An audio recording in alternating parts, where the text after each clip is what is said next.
Hey fam, welcome to my live stream. I'm so excited to be with you this evening. How is everybody doing? We're going to have a very interesting conversation this evening. I can already see some comments here already. This one is taking pay. She's a paid agent now. Okay. Grace, first of all, I don't think Candice is a sellout. Why are we so afraid of a different opinion? People are allowed to disagree about ideas. What if it is true? Okay, that makes sense. So, like I said, it's going to be a conversation, and that's a question I'm just trying to echo. A lot of people think she's a sellout, for echoing a different opinion from the popular opinion. A lot of different ideas, and people just think, oh, why is she speaking what she's speaking? Why did she say that at the time like this? So we are going to have this conversation. If you want to come on the show, just let me know. Indicate in the comment section. I'm going to email the link to you so that you can click on it. Why is my neck piece not staying one place? Stay one place. Don't you want me to be great on the show? If you want to come up, let me know so that I'll share the link with you. Then you can come up on the show and let's have this conversation. Like I always say, it's a conversation for all of us, not just me. It's a question that we need to answer because a lot of people think that because I'm just going to ignore this neck piece. Trust me. A lot of people think that because she has said this, she's a sellout and all. So I want to get our different opinions about it and let's see where this conversation goes from there. We are trying to make progress, calling for reforms, and the truth is a lot of us on the continent are solidly behind you because we know that this is something that affects every one of us who have this, skin color. So it's an important conversation to have. It's an important a movement that we all support. So let me know if you want to come up on the show. This moron is attention seeking. It has taken on the character of what she idolizes, not human. Even animals are loyal to their kind. Okay. You see, people already saying it. She's confused and doesn't have a meaning to life. She serves no purpose. Wow. Okay. Very true, Doreen. I agree with some of the things Candice talks about. She's not all seller just because she doesn't agree with the liberal narrative. Okay. So you see, people already saying, so let me know if you want to come on the show and let's have this conversation. Like I always say, this show is for us, the Vet Love show. Yes, Grace, I love it when you they who what? When you say okay. Yes, she's a sellout, especially after experienced racism herself. Okay, she's more than sellout. She's literally married with white. She literally married white degener- degeneracy. Okay. Happy belated. Oh, thank you, Lady B Wilson. I appreciate it. Just forgive my bad. I want to say thank you so much for all the birthday wishes yesterday. I felt so loved. You guys just turned up. Like I pulled up unexpectedly to do a live stream with you, and all of you just let me attend to this thing once and for all. I'm just getting really pissed off right now. A lot of you people just came up, wishing me happy birthday, celebrating with me. I had a very good time with you yesterday, so thank you all so much for that. I just hope this is better now. There's no hope for Candice Owens. She's even married into a family that got their family wealth from slave trade. Okay, I love your channel. Thanks, thank you. So let me know if you want to come up on the show.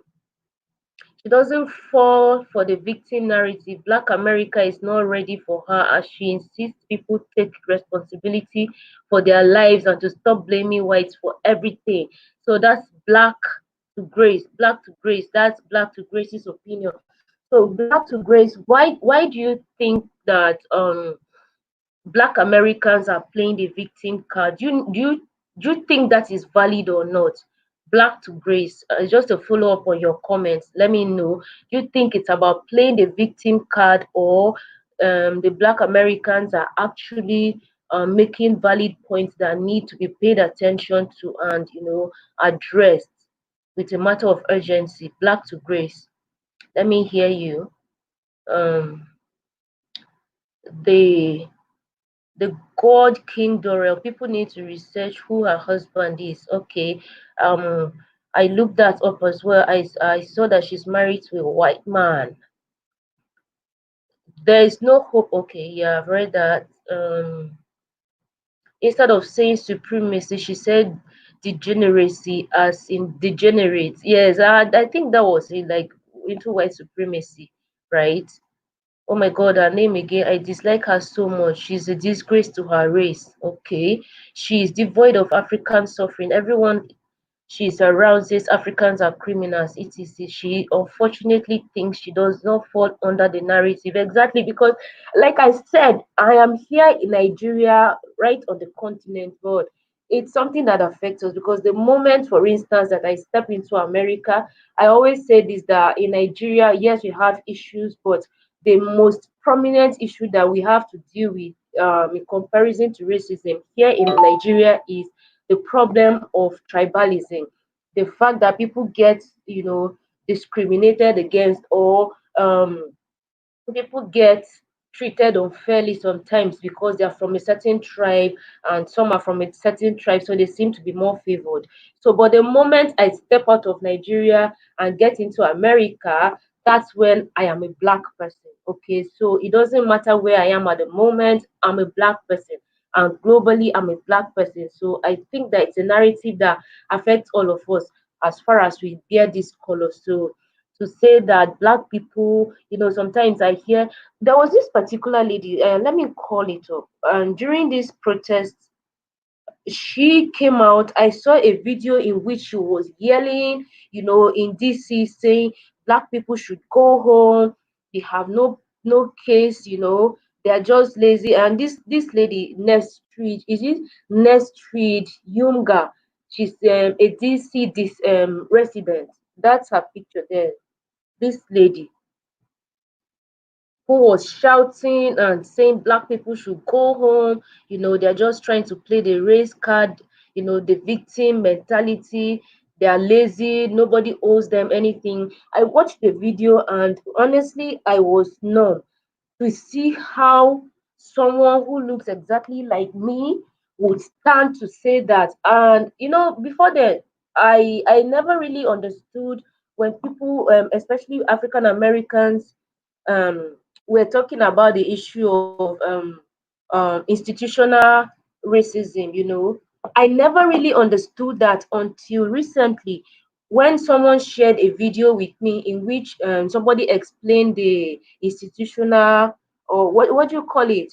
Correct me in the right word for it. Is it institutional racism, that how it operates, the origin of it, and how it plays out, and how it has disadvantaged especially the African Americans, and that gave me more insights into the whole narrative about this institutional racism that African Americans are calling for reforms about. So I think that's valid, that people feel genuinely um ill-treated and they need a reform. So for Candace, I just felt like the video in which she talked about George Floyd and all of the things she was saying about him, I just feel like they were so uncalled for. The truth is that this whole conversation started as a result of the crime, the murder, as a result of the fact that he was unjustly killed, and that should be addressed. That should be the focus. Like, nobody is a saint, nobody is a perfect person. Every one of us are not perfect either. So for someone to come up and maybe try to um narrate my life story after I've been murdered by somebody, I felt like it was just so out of place.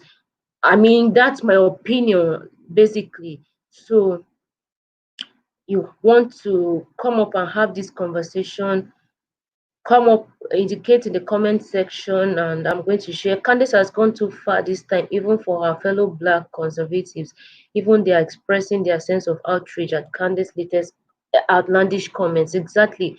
Candace Owens, Condoleezza Rice, Oprah Winfrey, Steve Harvey, Gale, and others are the sellouts that need to be weeded out. However, Candace Owens is the biggest sellout, and that is Roy Akolo.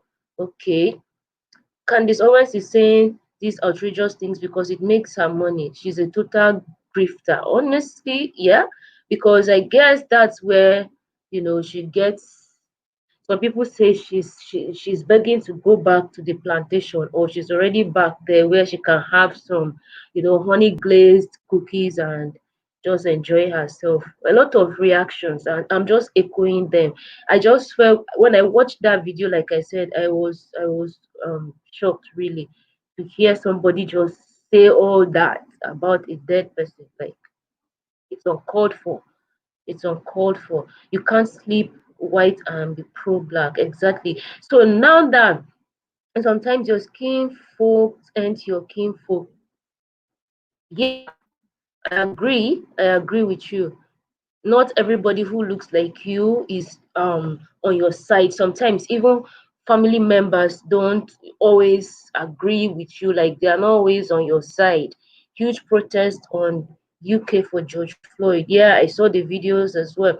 When you have hate against your own kind, the word is prejudice. Yeah, that's the word, prejudice. Actually, Candace Owens' husband's family were not slave traders, but working class people that made their money in the 50s and 60s. Well, that's Black to Grace. Black to Grace. Apparently, Candace Owens' husband's lineage were all slave owners. Okay, so Richard Copeland says her husband's lineage were all slave owners, but Black to Grace says they were never slave owners. They only had they've made their wealth from hard work and all. So you see, these are different opinions and all. But now I'm not even about her husband's family and all. What the question here is her own position, her own stand about this, George Floyd incident, what she said about George Floyd, who is, dead and all. So I just felt like that was so uncalled for. And not just me, a lot of people have had similar sentiments and, reservations about it as me. So let me know if you want to come. The Black American is a very unique, precarious position.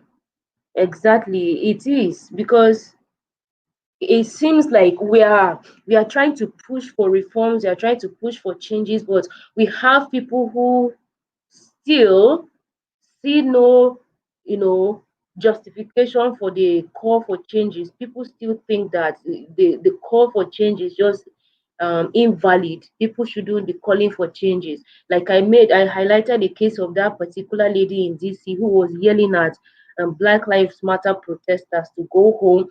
Black people are lazy and they need to go work themselves to earn their income and all of that. They should stop playing the victim card. You know, but you find some white people who have joined in this protest calling for changes. You find, so the question that ran through my mind was, if we can see white people joining in this Black Lives Matter protest and calling for changes, how come a fellow African does not see any problem that needs to be changed? How come? So, know the history of Black Americans. White police kneeling on a 14. Oh, that has gone so fast. Let me read that comment. On a 14-year-old black girl and punching her. There are several such stories. Okay. Um, Yes, do you know about redlining, education disparities? Um, Lion Champion is asking you, Black to Grace, that do you know about redlining, education disparities, and the lack of good job opportunities for Black people in America? Do you know that do you know what the GI was? If not, you should educate yourself. Exactly. So the video I made reference to earlier was a video on the redlining, how um about education disparities, schools in black neighborhoods being underfunded, and the ones in white neighborhoods funded more, and just that institutional um racism and all. That particular video shed more light on the whole concept and made me to understand better what this institutional racism is all about. And because for a long time, I didn't really grasp why people kept saying that African Americans are lazy, they shouldn't find jobs, they should go and get jobs. And then African Americans will say, well, but there are no jobs, we are not lazy. And you find majority of African Americans doing jobs like maybe driving trucks and other less more professional positions. Is a fewer black people up there. And also with that particular video, I got more insight to the whole narrative, and I just feel like yes, it's valid. It really needs to be addressed. We need to have um, that issue of disparity addressed. Africans in the US have different pressures. If they get arrested, they could be deported. They could be deported, but sometimes if okay, I was having a conversation with a friend today, and he shared with me a story of how an a black person was shot and was identified as a Ugandan. So yes, he's a Ugandan, but he was shot there because he probably has this skin color. It was on, a second looking that it was discovered is a Ugandan. So that goes back to the point I made. When I get there, automatically I'm treated as a black. Before, maybe if I'm fortunate, efforts are made to find out my identity, my nationality, and before they might deport me, I might be, incarcerated. I might be put in jail. So it affects every one of us, not just the African Americans. Yes, 400 years with your knees on our necks. Exactly. Black to grace is a troll. Probably. Don't waste your time with a troll and know nothing about African American history. Okay, Africans in the US have, okay, I've read that point. Their ancestral info is on the net, and I'm UK based, so yes, I did my research. Okay, that's Black to Grace responding to the comments she's making. Funny, they didn't call those hard workers slaves, but indentured servants. Correct, my queen. Let me read. Just trying to, and like I said, if you have come to my channel for the first time and if not subscribed, don't forget to click the subscribe button, and when you click the bell beside it. That way you get notified each time I upload new video, and you'll be the first to watch. So share this stream as well. Let's have more people come in and join the conversation. And like I've been saying, if you want to come up on the show, let's just indicate in the comment section. I'm going to share the link with you so you can come up.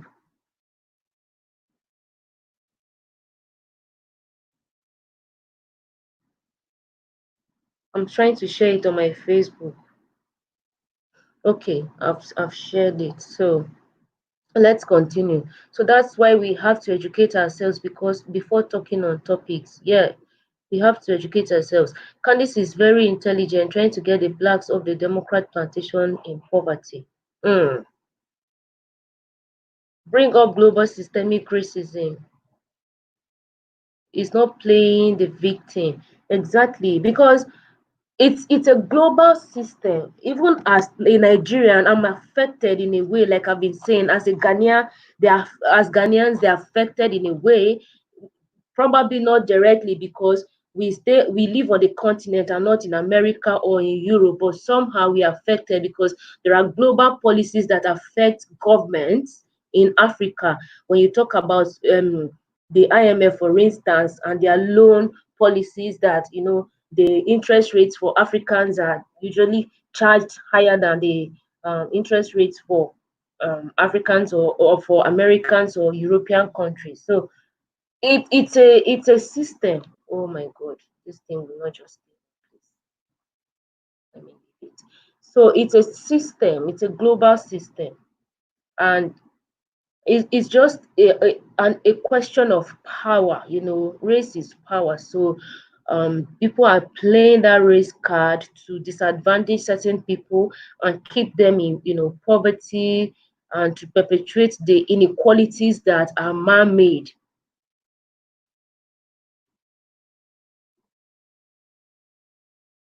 Mm. Black American, I asked him how life is like for him in the US.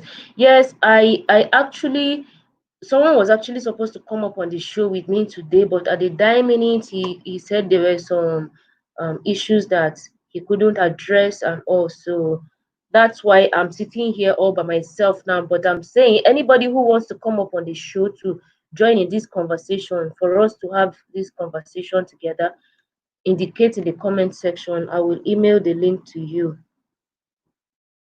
so you can come up and let's talk.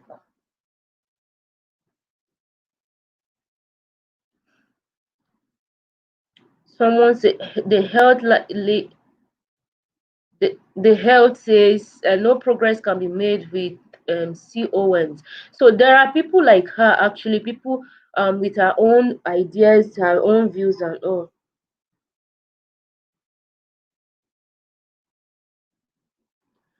Yes, so there are a lot of people like that. Candice is just a popular figure, so her own view has gained such that much traction because she's in the public domain and all.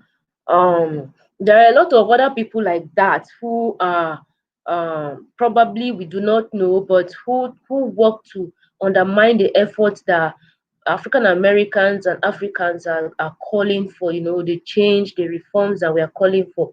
I just highlighted the lady in DC who was yelling at Black Lives Matter protesters to go home, because nobody owes them anything. Go home. Nobody owes you anything. Let me.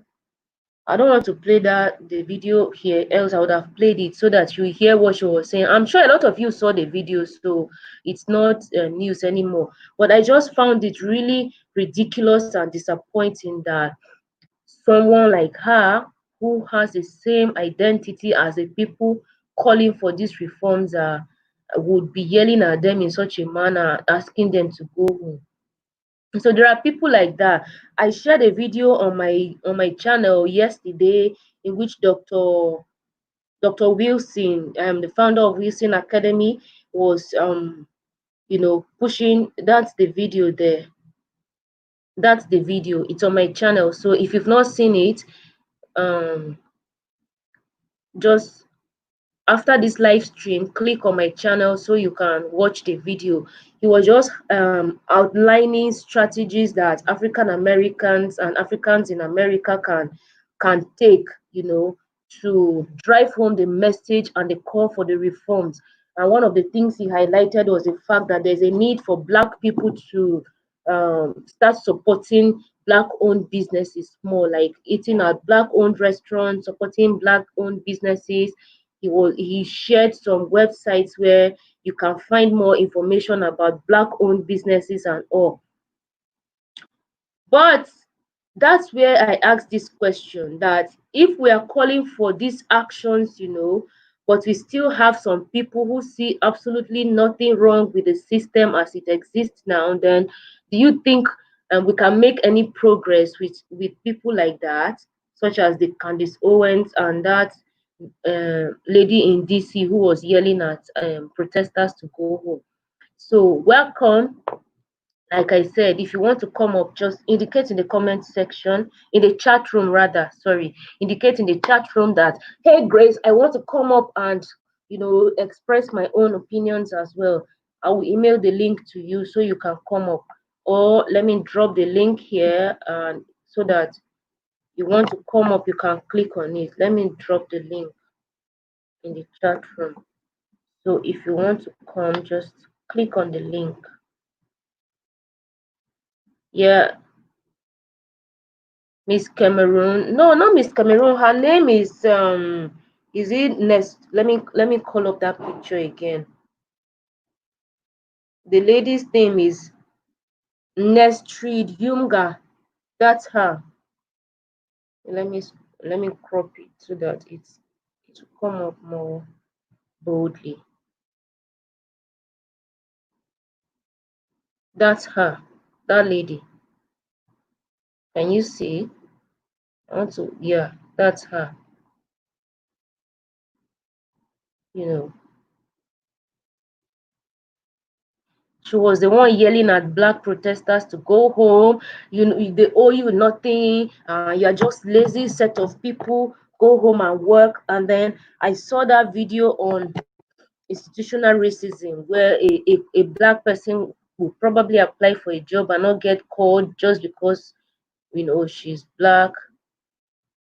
Grace was a movie star that became a princess. Yes. Thank you. This shouldn't even be a topic, to be honest. Everyone in Black America knows she sold her soul. Interesting. Yes, interesting. This is not about Democrats or Republicans. George Floyd murder and the brutality of African Americans. No party has taken us seriously. You think this is about exactly, because for me, I think that this is an issue that is so glaring. You know, someone was murdered.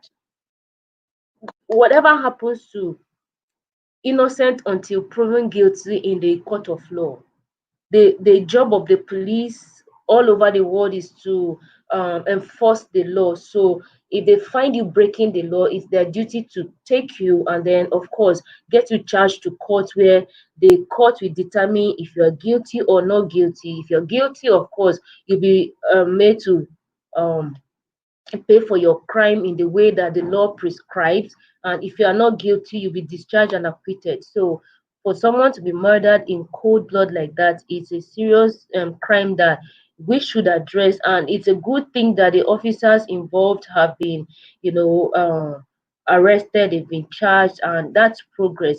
But then people are saying, let's go beyond just reacting when it happens. How can we address this issue once and for all? We need reforms. These reforms have to start now so that police brutality does not get to repeat. Let's not wait until another black person is killed before we wake up and hit the streets again, calling for justice and all. I think that is valid. So for anyone to come up and start saying how George Floyd was this or was that and all, I feel like it's just so inappropriate and insensitive and just uncalled for, really. But hey, that's, like I've been saying, that's my point, and a lot of you agree with that point, and some do not agree. Uh, but that's the essence of this conversation, so we can chat. Iflin Elumeze says Candice Owens is the only person that speaks the truth, and since the truth is bitter, that's why the people hate her. I will vote for her president come 2028 as America First Lady President. Oh, interesting. So, Iflin, are you a Nigerian? Your name sounds Nigerian. Elumeze, your name sounds Nigerian. Equally disgraceful is the response by Jesse Lee Peterson regarding the death of George Floyd on his radio program. Okay, I'm going to check that. You look just like my granddaughter. Oh, thank you. Or your rather, she looks just like you. She's 3 years old. Interesting. Thank you. Tell her that Virtue Grace says hello. Let's not ignore the fact that Candice does state facts and the truth hurts. Just because she shares different views, that does not make her an agent. Okay, that's Speak Mind 300. It seems among black people that anytime someone has different views, they are deemed such. Well, is that I don't think that's always the case, but in this context, a lot of people are just outraged because of, you know, the sensitivity of the whole issue and all. Candice does speak the truth, and the truth hurts for those who don't like it. This is Africa. This is Africa. Welcome.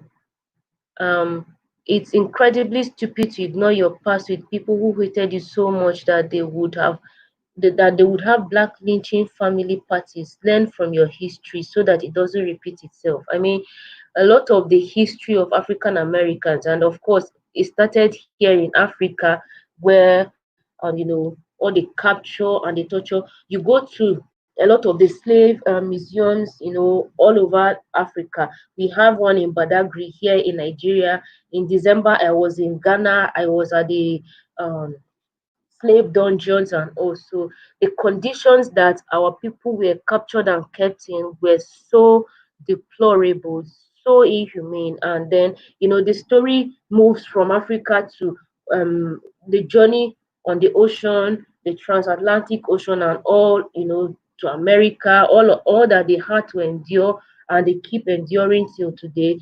It's really unfortunate. I don't know. It's something that we really need to address. It shouldn't be a conversation that we are having in 2020, where um, we have international organizations claiming that everyone is equal. We have human rights and freedoms that are guaranteed or should be guaranteed in quotes, but we still find people uh, being discriminated against today. So the hypocrisy is what we need to address if we are saying this.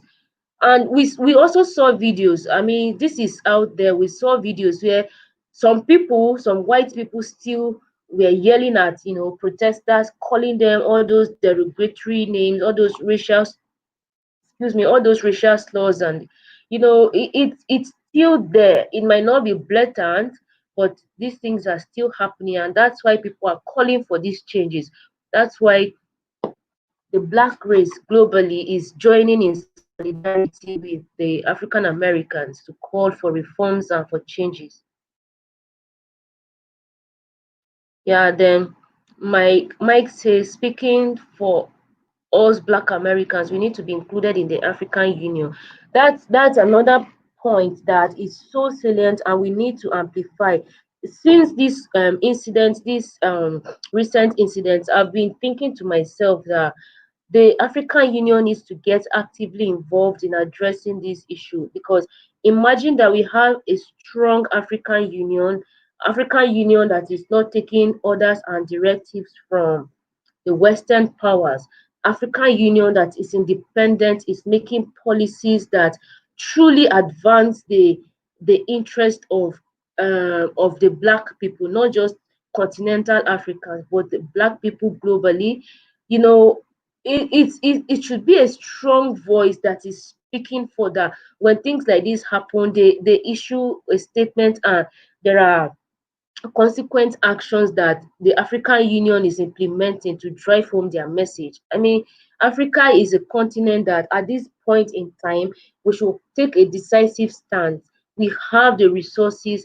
It's a matter of just redefining and rebranding ourselves as African and asserting ourselves in the position that we ought to occupy globally by now, where we are commanding, global respect, because we are governing ourselves right. We are respecting ourselves as Africans. We are treating our African citizens right. We are utilizing our resources properly and developing our continent. Our leaders are no longer going to the Western world to seek medical care. They are not stealing our money and sending their children abroad to go and study in universities in America and in Europe, but they are investing in the continent. That is when we are going to start commanding respect, and this is going to translate to that respect for every African on the continent and in the diaspora, be they African Americans, be they Africans living in the diaspora. This is, the ripple effect that we are going to see when African Union gets their act together. When I talk about this African Union, I feel so bad because the ideas of our founding father, Haile Selassie, and the likes of late Dr. Kwame Nkrumah, the late Patrice Lumumba, all of our founding fathers in Africa, the idea of African Union was to have this organization that is so strong, that is advancing and reclaiming the right and dignities of the African people globally, not just Africans on the continent. But it's so unfortunate that these people died, some were killed, and then we have leaders who I think I'm going to find a new word to call them instead of calling them leaders, because clearly they are not. They do not even understand what leadership is. At least majority of them. A few of them get have a grasp of what leadership is or should be, but a good number of them do not. They do not. And that's why PLO Lumumba said in one of his speeches that the fastest way to get wealthy or to get money or get rich in Africa is to just go into politics. And these politicians understand this narrative. That's why a lot of them make it a do or die affair when they want to get into office. I must get in there so that I'll make money, not to go and serve. And that's why when they get there, they loot money, they steal, they play puppets for the puppet masters. And at the end of the day, some of them in countries where it's democracies, they leave after their tenures. But some who have entrenched themselves, who have made themselves demigod leaders in their countries, they never leave. People, especially those in these francophone African countries, they just sit there and they are used as puppets, just dancing for the puppeteers. They say, kill your people, they do. It's just so unfortunate. Really, it's unfortunate. But that's a conversation that we need to amplify. And I think that if no one else is having this conversation of engaging with the African Union, we African YouTubers, that's a call that I'm going to make. I'm going to have this conversation with my fellow African YouTubers. Let's form a coalition. Let's so that we can present a united front and probably go visit, pay them a visit in the African Union when things get back to normal. We can get invited, or if we can even go there and try to engage with them, come up with a solid request, with a solid agenda, and present to them and call for actions. And we can mobilize people. We have the platforms and we can use that. So that's a conversation that I'm going to have with my fellow YouTubers. Let's push forward. um let me read your comments a bit. The irony is that George Floyd's history means more to her than her ancestral history with white. Yeah, really. Sister Grace, a number of Nigerian civilians die at the hands of Nigerian police. How can Nigeria open its mouth? Exactly, exactly. Because that's what I just said, basically. A lot of our leaders, because they do not respect us as citizens of these African countries, how can they demand respect from the West, when the West knows clearly how they mistreat us even as citizens right here on the continent? That's the thing I'm saying. So we need to have leaders who have pan-African approach to governance, and leaders who hold us in high esteem and respect us, who govern truly for the sake of governance, to advance our interests as a collective people, and not just for their selfish interest. We have a lot of issues happening on the continent, and I highlight these things here, not just the Chinese issues. We have issues of police brutality in Nigeria as well. We have issues of government officials misbehaving, looting and all. We have ex politicians who held political positions, political appointments, and they looted, they stole huge amounts of money, and now they are out.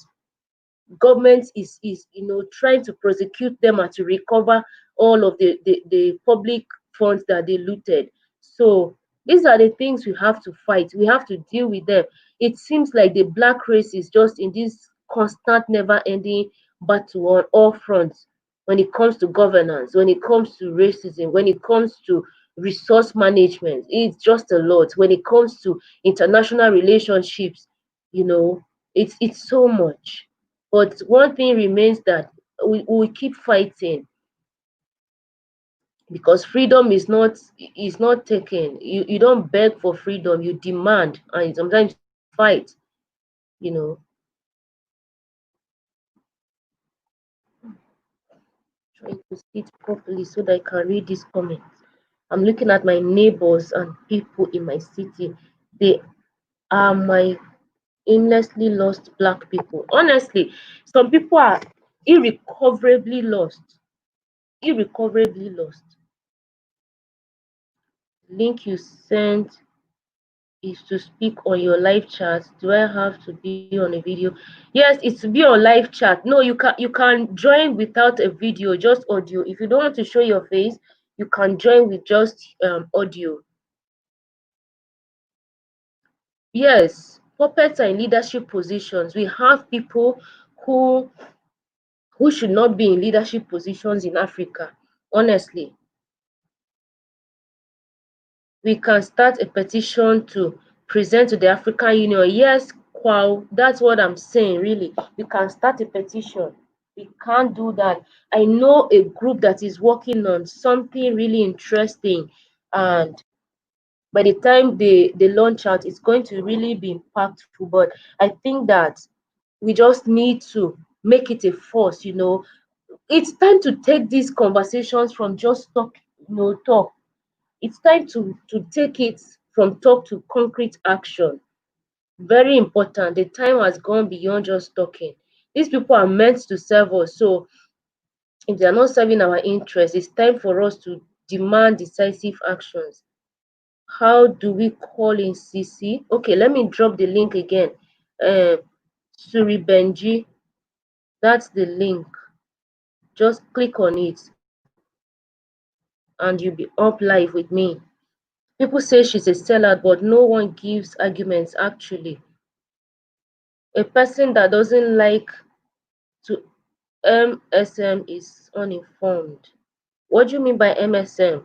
A person that doesn't listen to MSM is misinformed.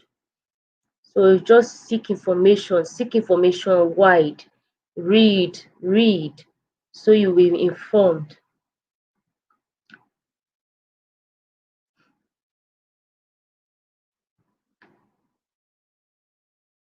All of the world, all of the world, there are folks that shouldn't be in leadership position, honestly. And that's because sometimes people who should be in leadership positions do not express interest in, like someone like me. I'm guilty of that. I can say that there are, for the longest time now, I've just expressed this political apathy. I don't even get registered to vote, and that's my truth. I've never voted all my life, and I'm an adult. I've reached the voting age as prescribed by the Nigerian law long ago, but I have never voted because I always just have this, mindset that my vote will never count. That even if I vote, they are going to rig the elections, and eventually someone else is still going to, find themselves in power.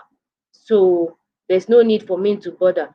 But the truth is, if more people continue to express this political apathy, then the wrong people will continue to find their way into power. But I've decided now that, you see, elections, I'm going to get involved. In the next election, I'm going to be actively involved. I'm going to lend my voice.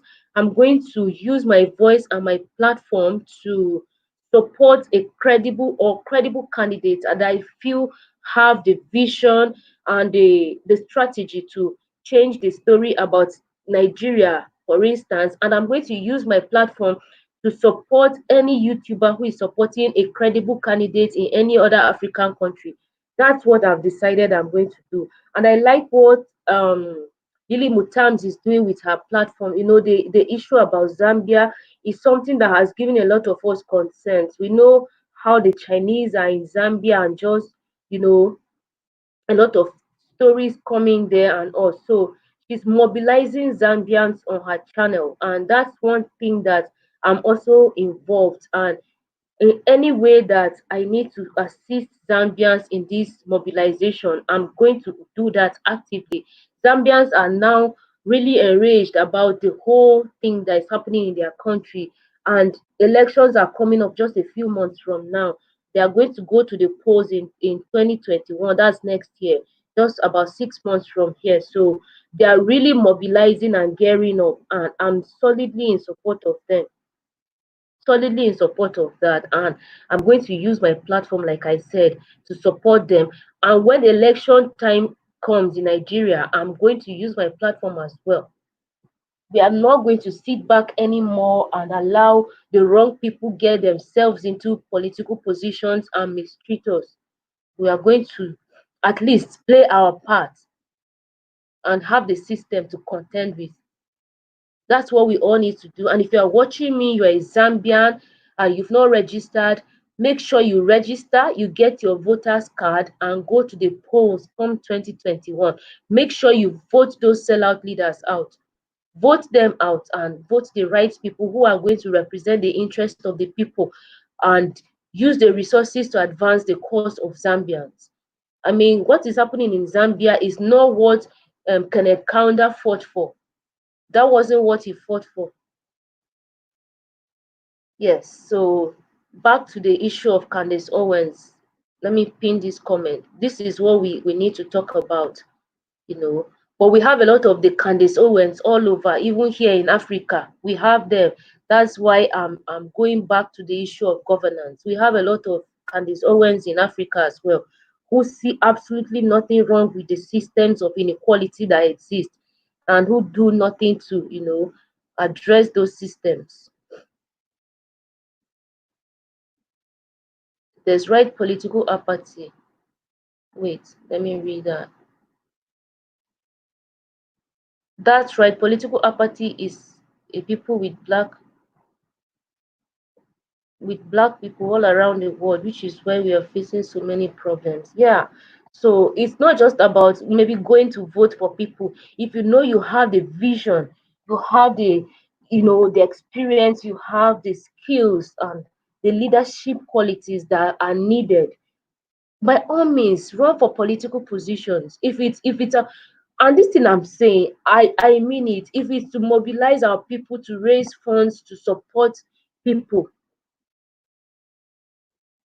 we are going to do that. And that's what we have started with Zambia. Lily Mutams is leading that process with mobilizing Zambians on her platform, because she has a lot of Zambians who are subscribed to her channel. So she's using her social media, her platform, to mobilize the people. And the response is alarming. I like it. I like the response. It's so encouraging. So any other African country that is going to go into elections anytime soon, and we have an African YouTuber who is mobilizing the people to support a credible candidate, we are all going to, put our weight behind that person, and mobilize. If it's to mobilize resources, we are going to do that. Until we unite as one, we can't. And that was what our African founding fathers did. We saw that was the whole idea behind the African Union. You had the idea was bettered by the late Emperor Haile Selassie. He's the one who bettered the idea of the African Union. But our founding fathers, our African leaders as at then, all weighed behind him and supported the idea that yes, we need an organization that is promoting the unity and progress of and development of the African continent. That's why they all gave him the support, and we have the African Union today. It was called the Organization of African Unity before the name finally got changed to African Union. So we need to unite, we need to mobilize, we need to mobilize. That's why when we have the Candice Owens in the camp, we need to figure a way to deal with them. How can we make progress with people like that? Health, you try to I can see you here, but it's saying device not connected. So maybe you should try to click the link again. Try clicking the link again, because I can't add you. Saying device is not connected. Your guest will need, so here is the information. Your guest will need to connect their mic or camera before you can add them to the stream. So if you don't want to connect your camera, just connect your microphone, because that's the only way you can speak.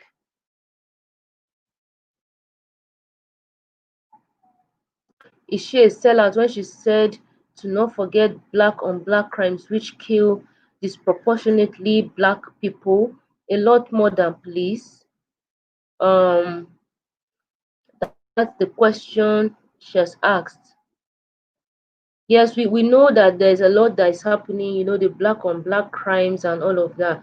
But what a lot of people were really enraged about is the fact that she just went in that video talking about George Floyd, and just the fact that she was trying to um highlight him as this criminal and all, and disregarding the fact that, and I think the outrage really is in the fact that the people who are calling for changes, for reforms, are not calling for changes because um George Floyd was accused of a crime before he was killed, but because he was killed. So the fact of the crux of the whole global protest calling of Black Lives Matters, calling for change and all, is the fact that oftentimes police brutality and the systems of oppression affect Black people disproportionately.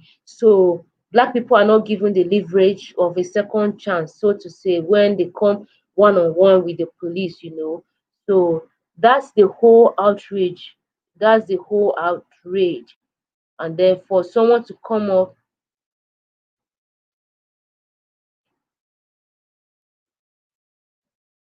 that's why people were so just mad at her.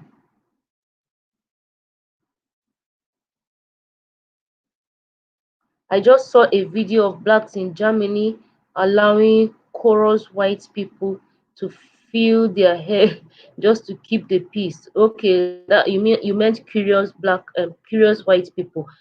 So look at how my hair looks beautiful. I'll find myself in America, for instance, then, or somewhere in Europe, and a curious white person is trying to stick their hand in there. Oh, can I touch? How does that feel like? I mean, that's just so ridiculous and disrespectful, really. If these protesting Caucasians really care, let them return the land that their ancestors stole. Uh,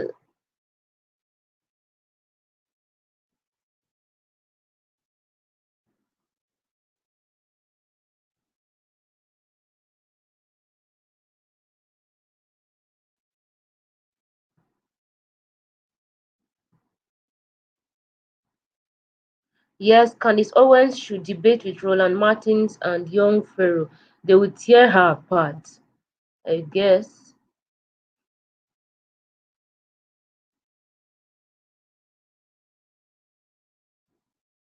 Trying to read the comments.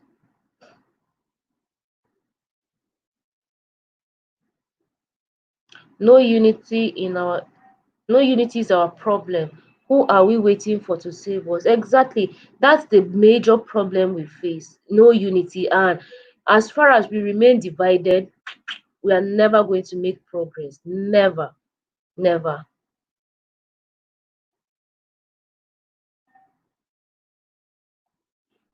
We can have internal conflict and eventually we will resolve it. When engaged in internal conflict, we must be vigilant. When a third person comes in, we should be able to put Candace is not a sellout because she quoted correct statistics or called out Floyd's history. She's a sellout because she condemned the black community. That's the point.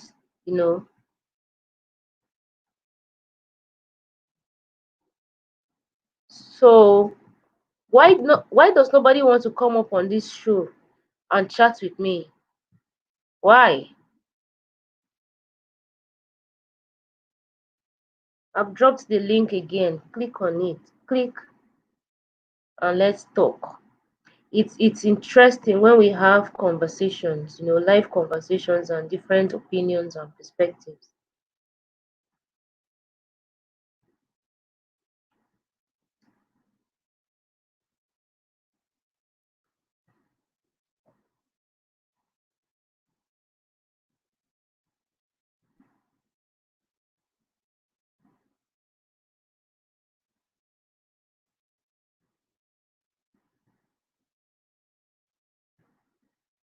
So someone says she has no proven stats. Okay. I can see Modizote. All right. Hi, can you see me? Can Hi, you hear me? Modi. Yeah, I can see you. Welcome on the show. Thank you. And it's Midoji Tay. Okay, Midojite. Yes. Midojite. Which country are you from? I'm from Ghana. Ghana. Oh, wow. Yes, I'm from Ghana. The name sounds South African. Oh, really? Okay. Yes. Yes, I'm from Ghana. I'm based in England right now. Yeah, Okay. I did put in my comment Okay. about the Candice Owens. Hmm. There's always this notion that black on black crimes, etc. What I'm trying to say here is that when you have internal conflicts, when you have a fight in your home, you try to resolve it yourselves. You try very hard to resolve it. You intermediate with your family to try to Yes. resolve the issue. You need to Yes. keep, what's it called? You need to be vigilant so that at times when you're having internal fights, you have outsiders, intruders who use it to come in and disrupt the Yes. families or the family unit. So it's quite important that when there's internal fighting or black on black, as they put it, we should have Mm-hmm. we should have measures in place to make sure we can resolve that internally. But at the same time, keep your eyes open when third parties come in, when they try to push in the drugs, when they try to push in unwanted foods which are not good for us, unnecessary vaccines, all that kind of nonsense. When we should be able to make sure we put all our differences aside and then fight off all those intruders to make sure we keep the family going, and at the same time, step by step, try and resolve the problems. So when it comes to that woman who's making a lot of noise, we should try not to spend too much time debating her. Let's figure out a way in order to make sure we can do things right. We can put Yeah. measures in place. Make sure Yes. the kids spend a bit more time at home, learning Mm-hmm. to cook with the parents instead of going to eat all these unnecessary fast foods and stuff like that. It's not good for us. Monitor the kids, what they watch on the TVs, what they watch on the iPads, what they watch on the computers.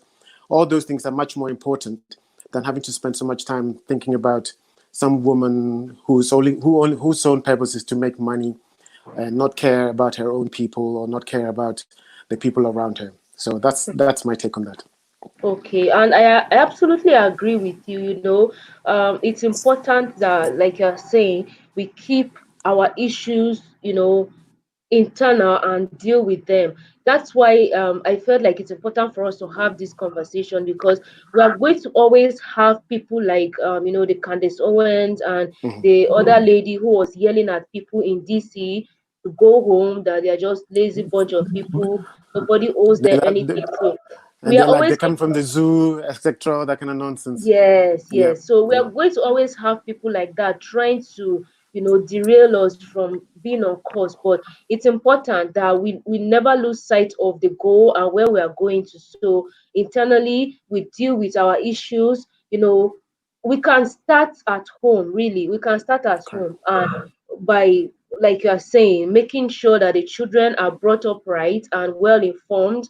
We check the kind of information, and see, it's important to also educate our children, our people, to understand our history.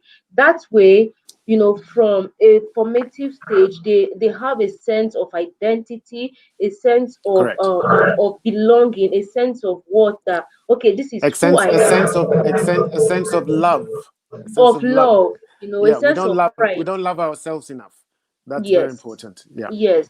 And yeah, when that lack of sense of love, overtakes them and they go out there, then people take advantage of that and then feed them with the kind of information they want them to have. So they grow up to these people with ideas that are so, or information that are hateful about them. They end up hating themselves to the correct. point of dancing to the whims and caprices of the masters, and trying to push the masters' agendas and all of that at the detriment of Yeah, their own people, regardless of the fact that these systems exist and they affect every one of us, like I've been saying, basically, regardless of yeah, where we are.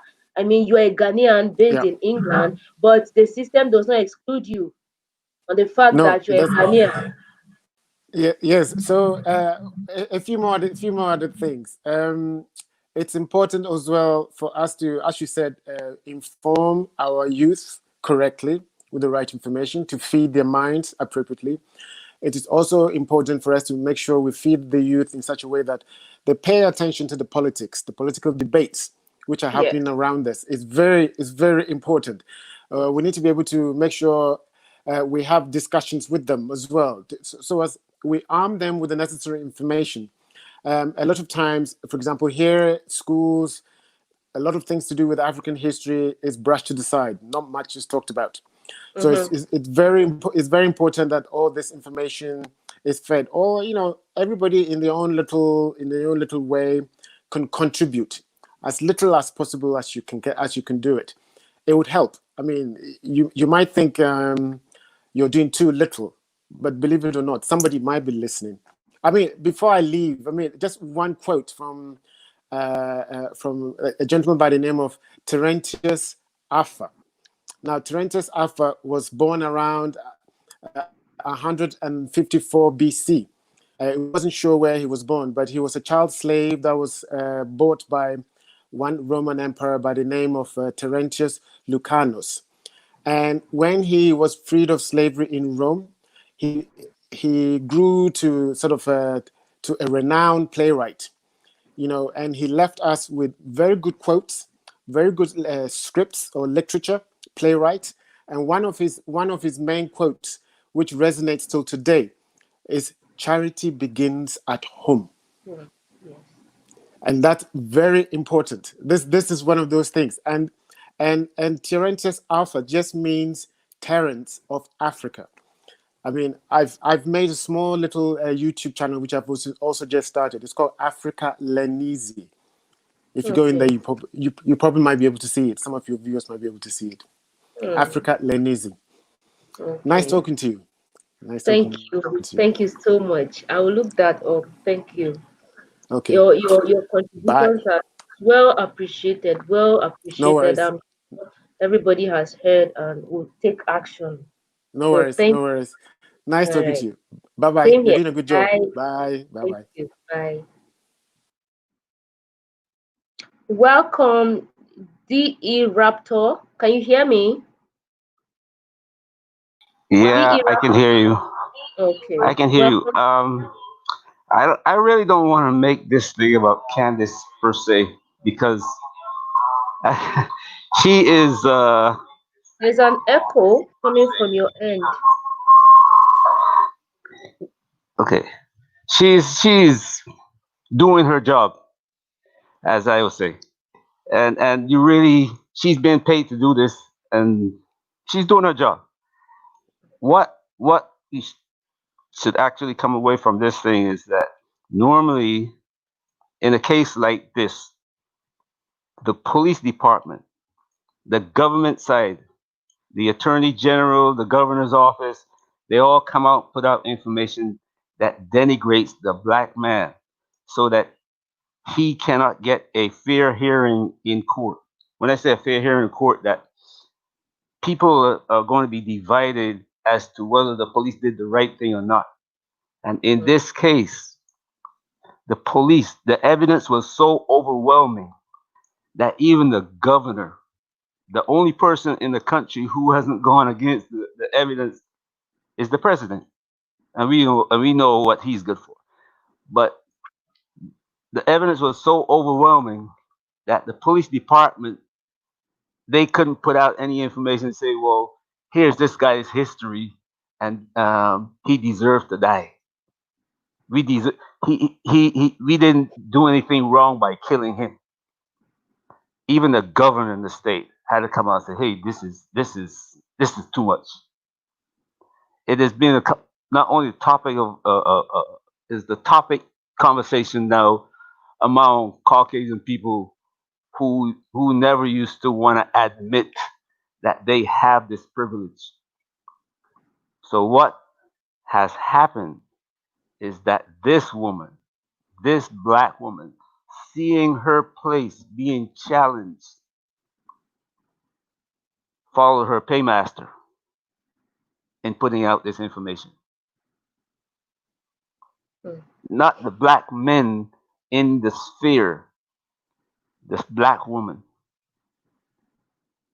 because she's now being sidelined. She finds herself being sidelined by the conversation over this black man whom she doesn't like. She doesn't like being second to this black man. It's not that he was perfect, but the conversation about him doesn't allow her voice to get heard. And she used to be always talking about what black people should do. You know, we should be joining the president and his gang. But her voice is not being heard now because of this conversation about this black man. And not only this black man, but all the black people that have been murdered in this genocide that's taking place.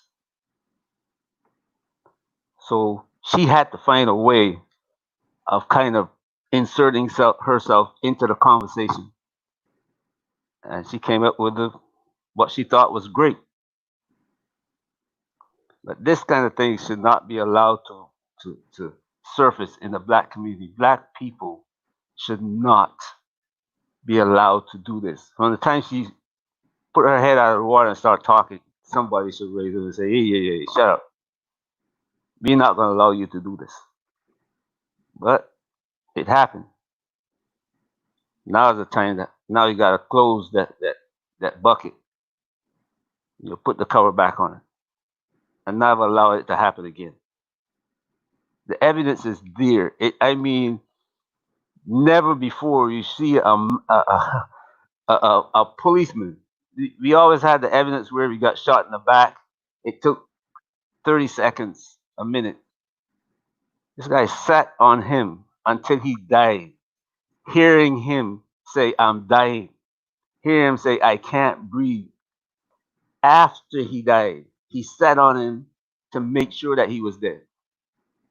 And the Wow. other policemen stood around and did nothing.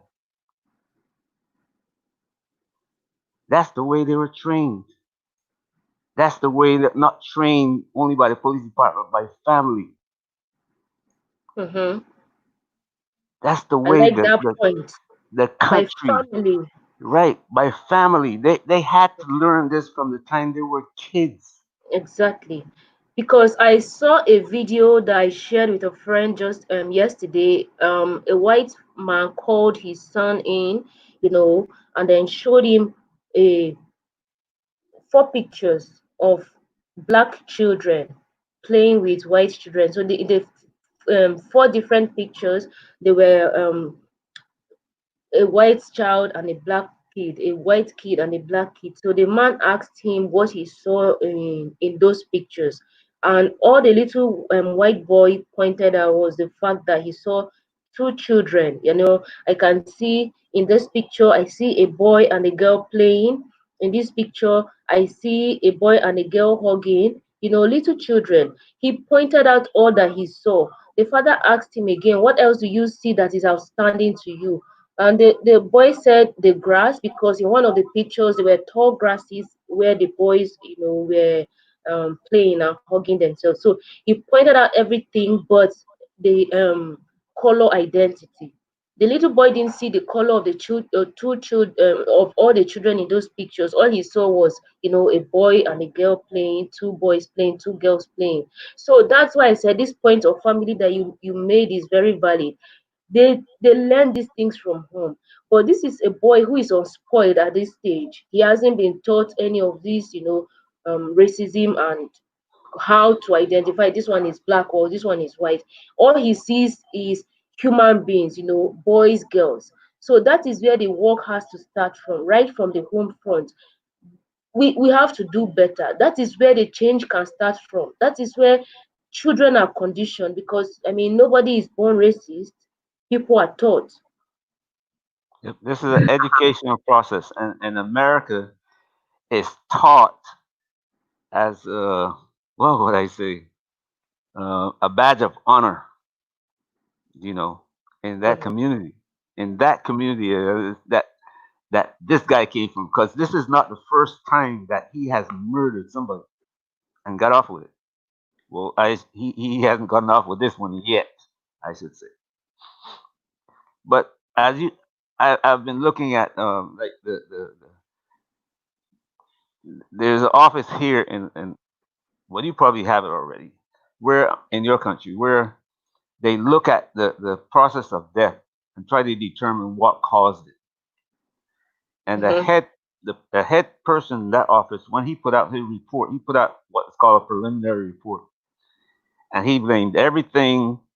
on he blamed the death on, tried to redirect the blame on to the death of this man, to everything different to being murdered by that policeman. So he's already putting evidence in there that doesn't that is going to, whatever jury is going to hear it has to hear that report, and he's already putting doubt into their mind. He's already Mm-hmm. supporting his department, Mm-hmm. and this thing doesn't only go from with the policemen, the judges, the congressmen. They all behind these people. This is what the label is called law and order. The label is called law and order. And law and order is a term they give to mistreating black people. Used to use the term black and brown people.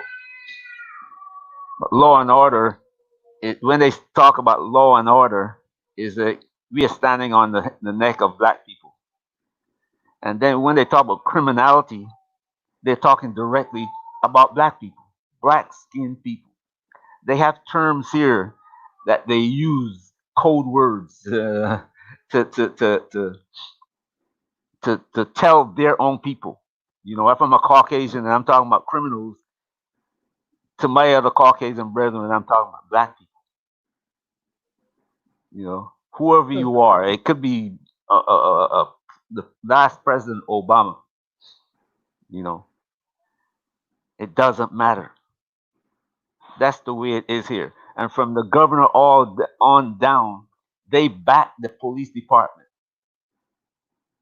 In every state, you get endorsed by the police department, you win the election. That's the way it goes here because they're all together. They all join hands together in this corrupt process, in this genocide of black people in America, England too. You see the same thing in England, Mm-hmm. throughout Europe. So it's a hand in hand thing that has been going on from the birth of the country. So I don't see it stopping anytime soon, but it will take monumental tasks to bring this to an end. Mm-hmm. And I think another point is I've just put this point here that this person made fashionable jokes regardless of Floyd's default. The message and movement is clear. Black Lives Matter. Now, a lot of people, going back to this case of Candice Owens, a lot of people are saying, yeah, but she said the truth, she was saying the facts, and George wasn't a saint. I just saw a comment where someone said he was a career criminal and all of that. People saying all of these things about him. So we should not lose sight of that. But now, the message, like this person has said, is clear that the message of the movement is Black Lives Matter. And that's because a lot of the time, okay, let's take the case of Arbery that was shot before George Floyd's incident. That was just an armed black guy who was just jogging, going on his own. But then he met his end, the unfortunate end in the hands of those white people. So that's the point that this stream is I'm trying to establish really with this live stream, the fact that yes, these things are happening, so we need to call for change, we need to call for action for these things to be addressed so that these systems of inequality are changed. Aubrey was just jogging, but he met his end. Now people might say, George Floyd was not a saint, he was a criminal, he had criminal records and all of that. But that doesn't change the fact that he was murdered. The day that he died, the police officer did something wrong. It was a crime, and we all hope that he goes for it. So the Candice Owens in the black camp are the people that we really need to address and to maybe just find a way to work on and stay focused on cause regardless of them.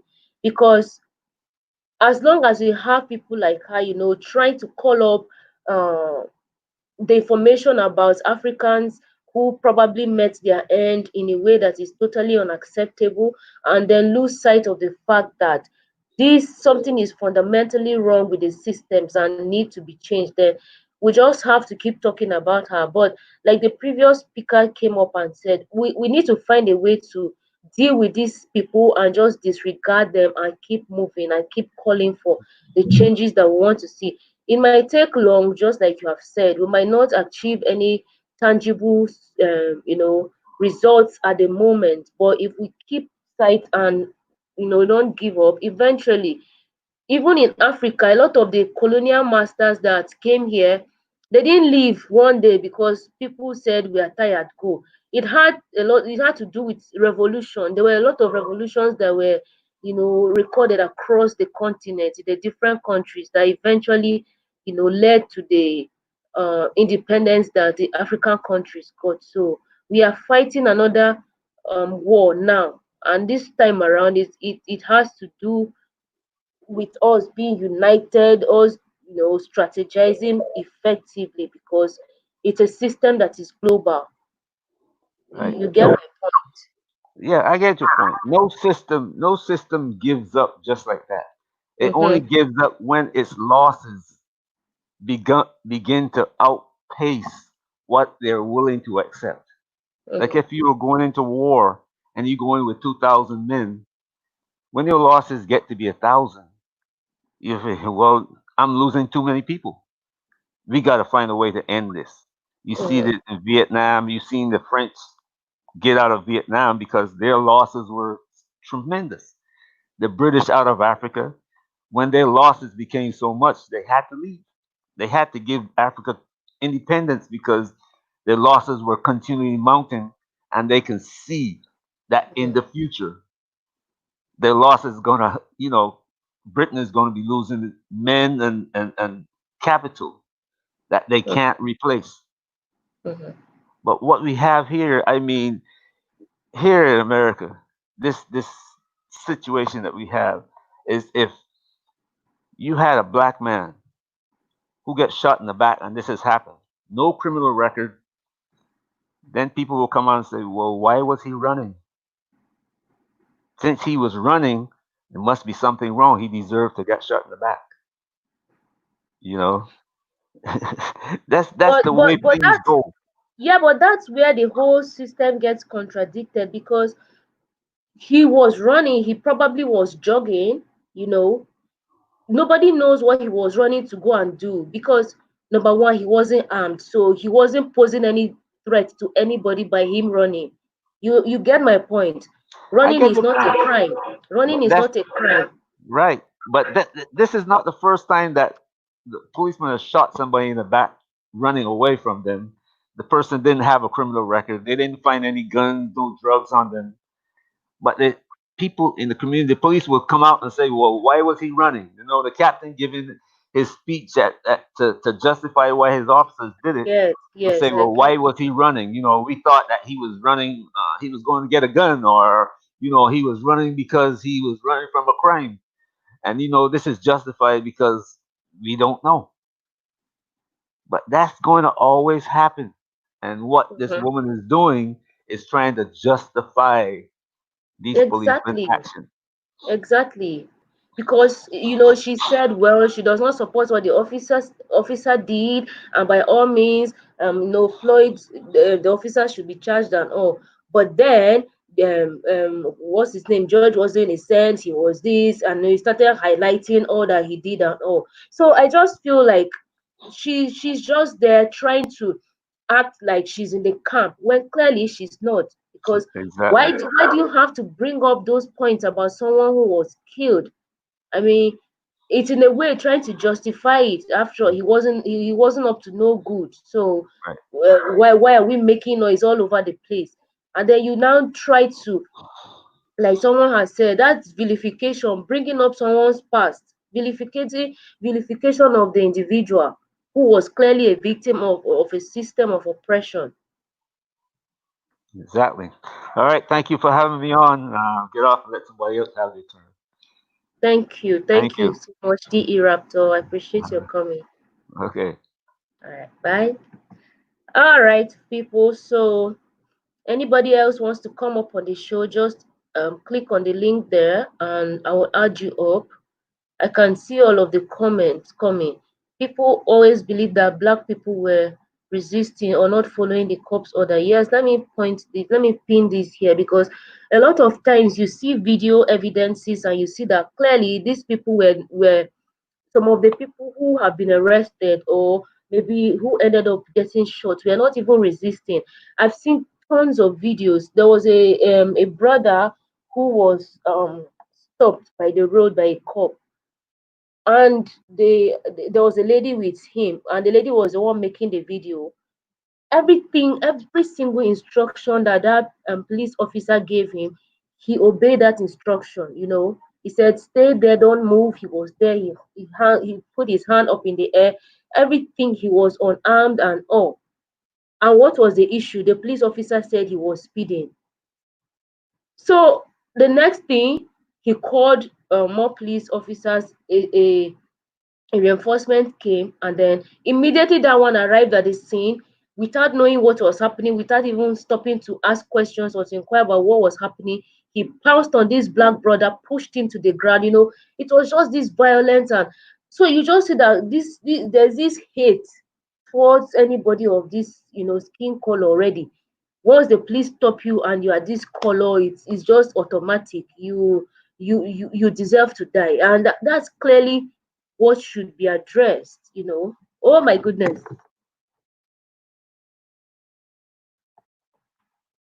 that's clearly what we should address. Give me a second.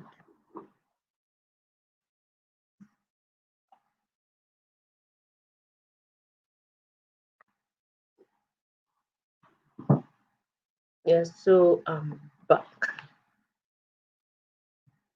Those are some of the things we deal with in Nigeria. Why does this look so dull?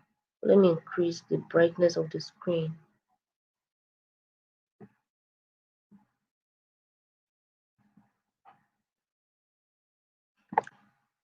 Let me put on my generator, people. Or do I? Let's just continue. I'll probably just round up this stream in the next few minutes. I always forget to tell you to hit the subscribe button and the bell the bell button. So if you just joined, click the like button and the bell beside it, so that the subscribe button, sorry, click the subscribe button, and when you click it, click the bell beside it so you get notified each time I go live or upload new videos. So that's by and large. What we need to do is to just keep moving regardless of the Candice Owens. Health has been trying to join in, but you are not connected because your microphone is off. I know you don't want to show your face, but if you can turn on your microphone, you'll be connected. That's what it's saying. The device is not connected, so I can't add you as a guest. Health just shows you how corrupt the US justice system is. Exactly.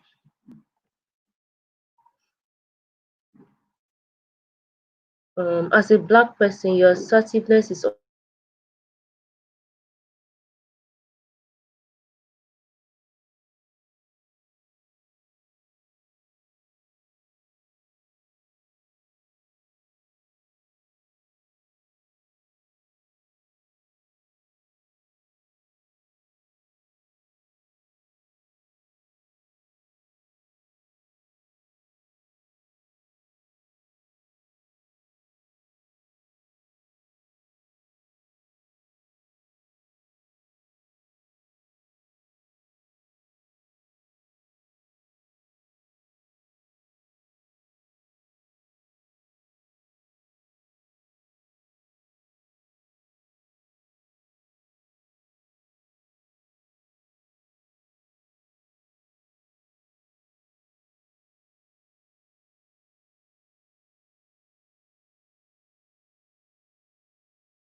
Can you hear me now?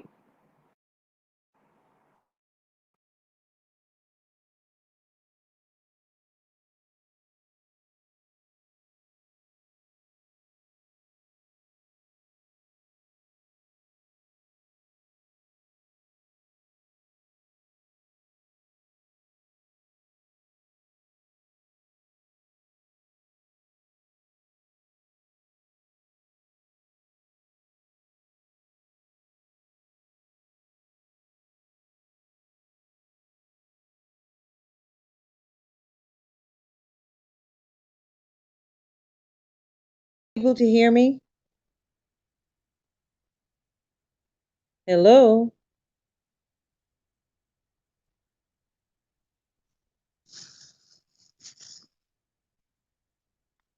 Can you hear me?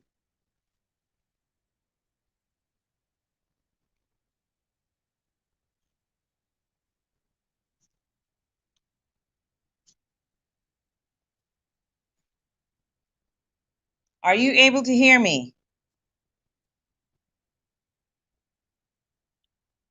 I cannot hear anything that you're saying.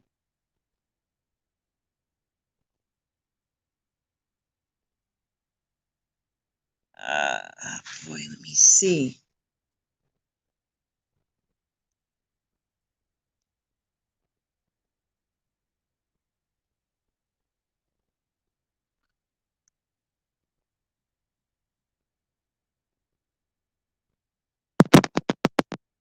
Hello?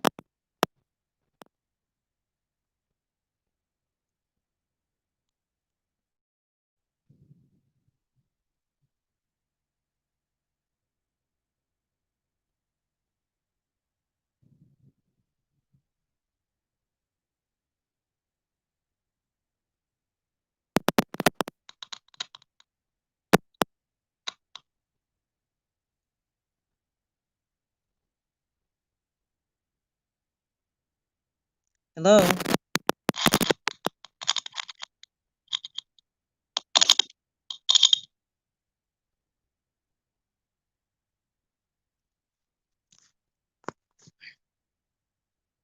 Can you hear me?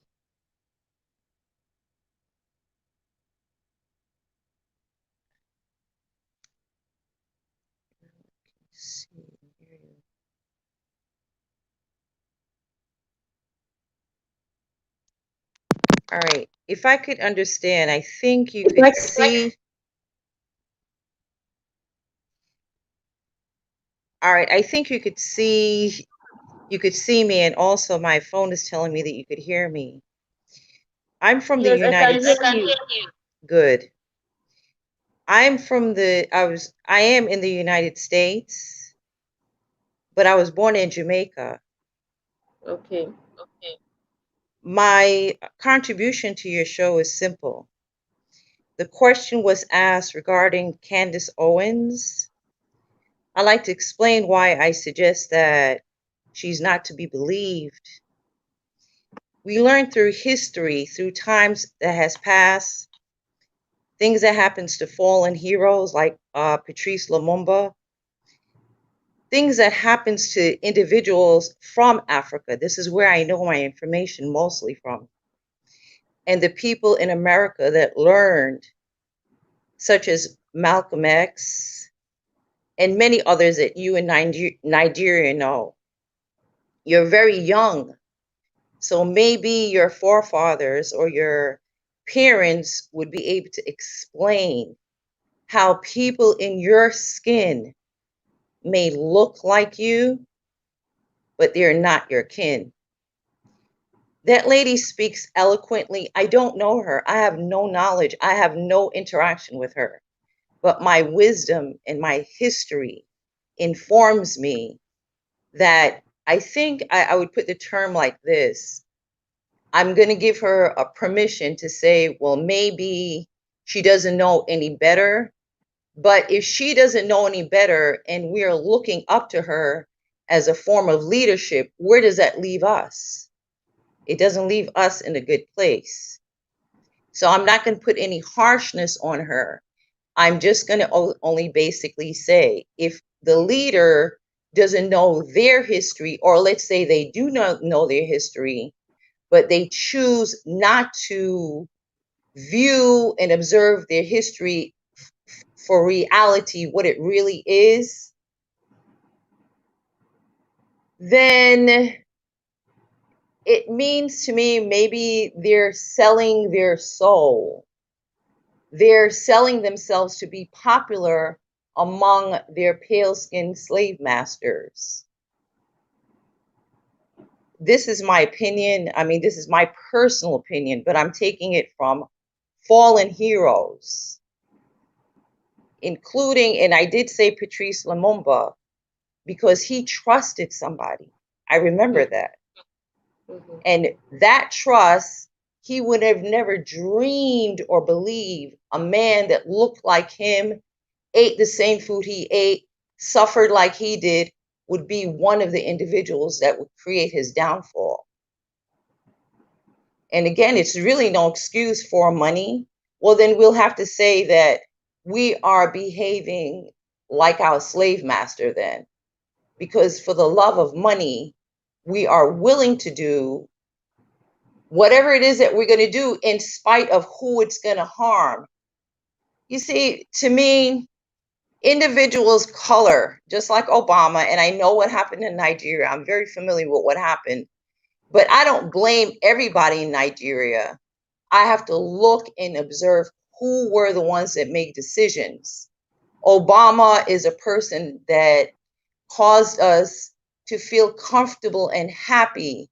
We're so joyous to see a man who looks like us gain such a great level of power and esteem. But what we didn't realize is that he chose to be used to disarm us. And then we, the people, we're so enamored by the person that we lose our own defense. We lose our own sense until something happens that's very, very bad that affects people's lives.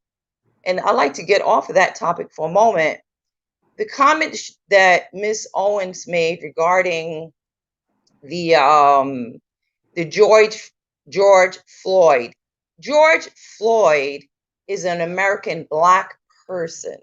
He's an individual. She utilized this, and I guess we can all utilize people's name to get a conversation going, especially if it's emotional. So what has occurred is for the Black people, and I'm saying it clear, for the Black people that is not aware of the understanding of many, many things, her eloquent speech can be very disarming to make you not look at the big picture. She spoke about the man's past. She spoke about his record, his criminal record. That's fine. You could do that. That's okay.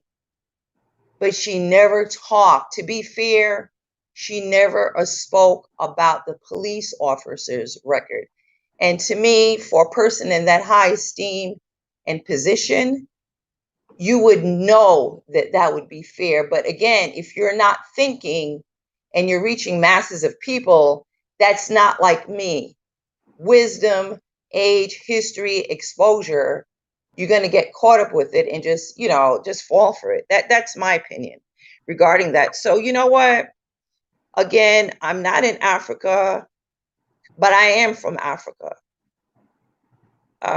Because when I check it out, coming from Jamaica, I don't know. And that is the problem. You guys in Africa know. You know your mother. You know your father. You know your grandfather. This is the agony of American people who were slaves and people like me from Jamaica, that we spent a lot of time trying to figure out who our great grand people are. We don't know. So that's what forced me to learn about Africa, because I'm trying to pinpoint which part of Africa. I don't know. So I get to know every part of Africa so I could try to understand my blood lineage. You know what I mean? Yes. Yes. And again, I know your audience is mostly people from Africa, And to you guys from Africa, I am so happy. I'm so happy that you guys are engaging in a very meaningful way to communicate. I'm not saying to listen to me. You don't have to listen to me. At least you're bringing up a conversation. And in that conversation, you, because you're enlightened, you're powerful, you're wonderful, you're everything. But because of colonization, that was lost. And we cannot blame the pale skinned people. Let's not do that. We have to share some responsibility of not wanting to know, not wanting to interact, but you're doing that. I'm seeing you are doing that. And the other people that's on your chat, you guys honestly really want to know. So I thank you for giving me this opportunity to communicate to you great people of Africa. And again, I am a broken person because I don't know. I do not know what part of Africa I come from. But I try my best to figure it out. And I'm glad that you're speaking about topics that's happening today currently, because you young people from Africa, you're not tainted with a lot of poison in your head. You're thinking freer, your education, but trust me, the elders know. Talk to your elders. They are so knowledgeable. They're so wise, but for some reason along the way, they made decisions that were harmful, not because they knew, because they were not exposed like you guys are right now. So you have no excuse. And again, I'm going to leave you with this point. Again, I know about Nigeria. I know the mistakes that were made with the decisions regarding Obama. That the people in charge chose to make those decisions. But guess what, guys? Because they were not looking at the collective unity of Black people. They were looking at their self individually to get money. So I don't fault everybody in Nigeria. I don't. You're not responsible. It's the people that chose to engage themselves, and it's usually money. It's usually greed. So once you check the heart of people and you're interacting, you'll get to figure it out. Who is real? Who is your ally? Meaning, who is your real ally versus who is your false ally? Those are the key and very important things in order for you to know who you should follow, who you should go with, what ideas are strong. Trust yourself first. You are very sensible. You're very smart. Trust you. If it doesn't feel right, and this is an African thing, if it doesn't feel right, usually something there is not right. So explore and find out for yourself. And again, thank you for allowing me to speak my mind on your channel. I'm so happy that I got a chance to speak to you. You're welcome. Such an honor to have you come on as well, and just have you contribute your valuable points and insights, about this whole conversation. I appreciate it so much. Like I've been, sorry, like I've been All saying, right. for me, I'm going to use my platform as much as possible to bring attention to these issues. These are conversations that we need to have as a matter of urgency. And like you rightly said, for us, the younger generation of Africans, we are more aware, and we want to see things done differently on the continent, and the way that we are perceived as Black or as Africans globally. So it's important for us to mobilize our people, and that's what, for us African YouTubers, we've made that commitment that we're going to use our platform to change the narrative and get things to be done better. So anything that happens anywhere in the world that affects Africans, black people, it affects every one of us, and that's why we have to have this conversation. And yes, we have leaders who clearly know more than we do, but are not willing to decisive actions to change things. But we have the responsibility to hold them accountable or show them the way out. Because thankfully, Africa is a democracy, where we have the opportunity to exercise our rights, our power, to select the right leaders who have the same mindset and the right thinking as we, the younger generation. We are going to support so that all in a bid to see the change that we want to see. So thank you so much for the contribution. Yes, you're welcome. I'm going to leave you with this. You guys in Africa, please listen to me. You need to look at the winners. The winners meaning this, the people who won freedom first as being colonized, that was Haiti. Haiti won. You know why? Because those men remember their African tradition, they remember their ancestors. This is what kept them alive in Haiti. And I could speak strongly about this. The reason why is because, like I said, I was born in Jamaica, but I went to Haiti and I found this out. And a lot of Haitian people told me, but it was the older people that was telling me about the collective unity. A man from Jamaica named Bookman, he was sold to a Haitian slave master. Why? Because his mother from Africa was uncooperative. She was a rebel. So they had to keep her quiet and try to take down her strength by selling off her son. They sold her precious son to a slave master in Haiti. That man brought him to Haiti, and his name is Bookman. Bookman, is just like you guys. What I mean is, he left the people in Haiti with some strong messages from Africa, and that's what started the revolution. But Dessalines, Jean-Jacques Dessalines, he knew that he had to get rid of the Black people that would side with the enemy. Do not trust people just because of their color. And there are sometimes people who are not in your color that would want to be helpful, but you always take the leading role. You are in charge. If you have other people who want to help you, that's good. Tell them they could help you, but they cannot take over. Because just like in this Black Lives Matter, the words are very disarming, but it is not owned by Black people. It is owned by somebody with a lot of money that is utilizing the name. It is good in a way because it causes people to get together with conversation, but money is being spent to that organization. And I want you, I know the answers. I want you to take the time to research that name Soroso, to find out what is he all about.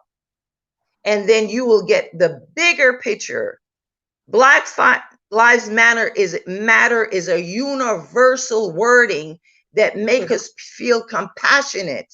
We care, we love that you and many others, people who are from Japan, from China, from all over the world, they're showing support and care for Black people because they really truly mean, or they believe that that is what this is about. And in their mind, they are with you. They are with us as Black people.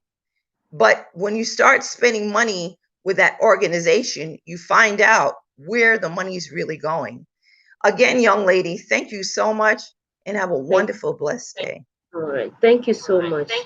Bye. All right. Bye-bye. Okay.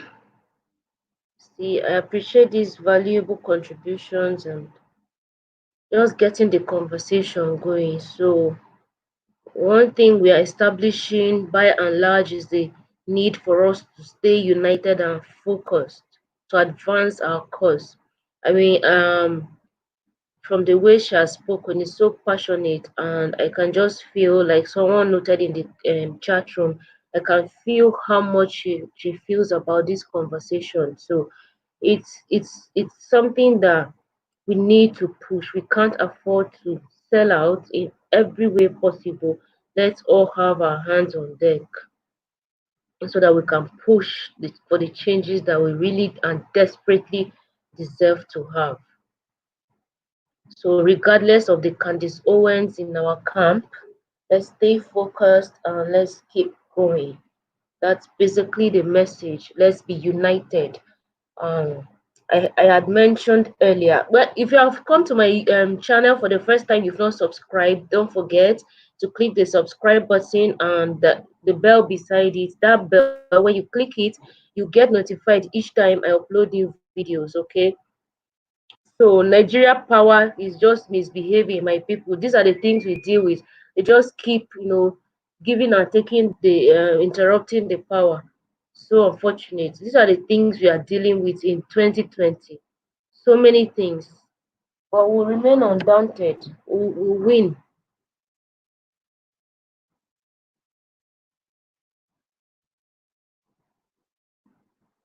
So if you want to come up on the live stream again, just let me copy the link and drop there. Just click on it and I will add you up so that we can talk.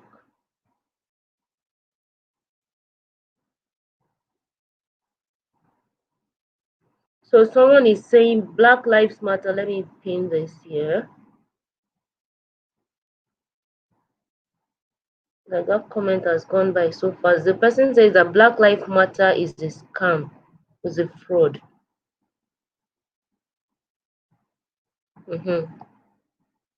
Is the comment. So why do you think that Black Lives Matter is a fraud of LGBTQ intersectionalism? I would like for you to expatiate on this particular point you've made. Maybe you can click on the link so that you can come up live with me. Let's have this conversation. Why do you think it's a fraud?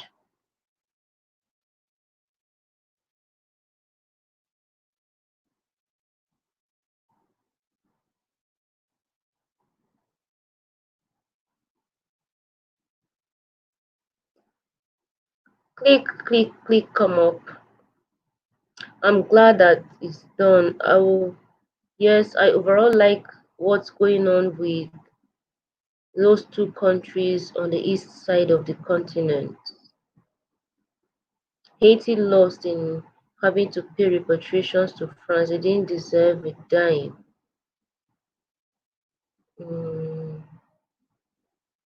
Okay, Super Space. I can see Super Space there. Welcome, Super Space. Thank you. Welcome. Can you hear me? Yes, I can hear you. Perfect. I live in Canada. Okay. And we could see exactly what is happening in America. This is nothing new. This is nothing new. We have been living in a mindset where we are afraid to speak our truth, to say how we feel. I'm not going to say the name of this woman because she doesn't speak for every Black person in these Americas. She doesn't. I'm going to say Brianna's name because her life was taken unjustly.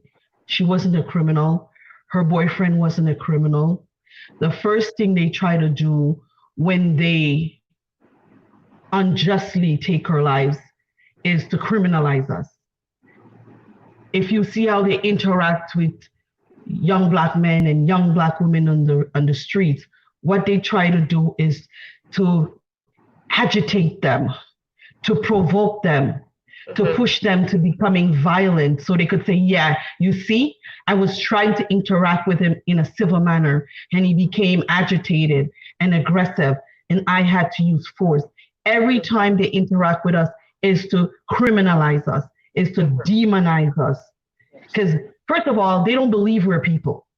They don't treat us like people.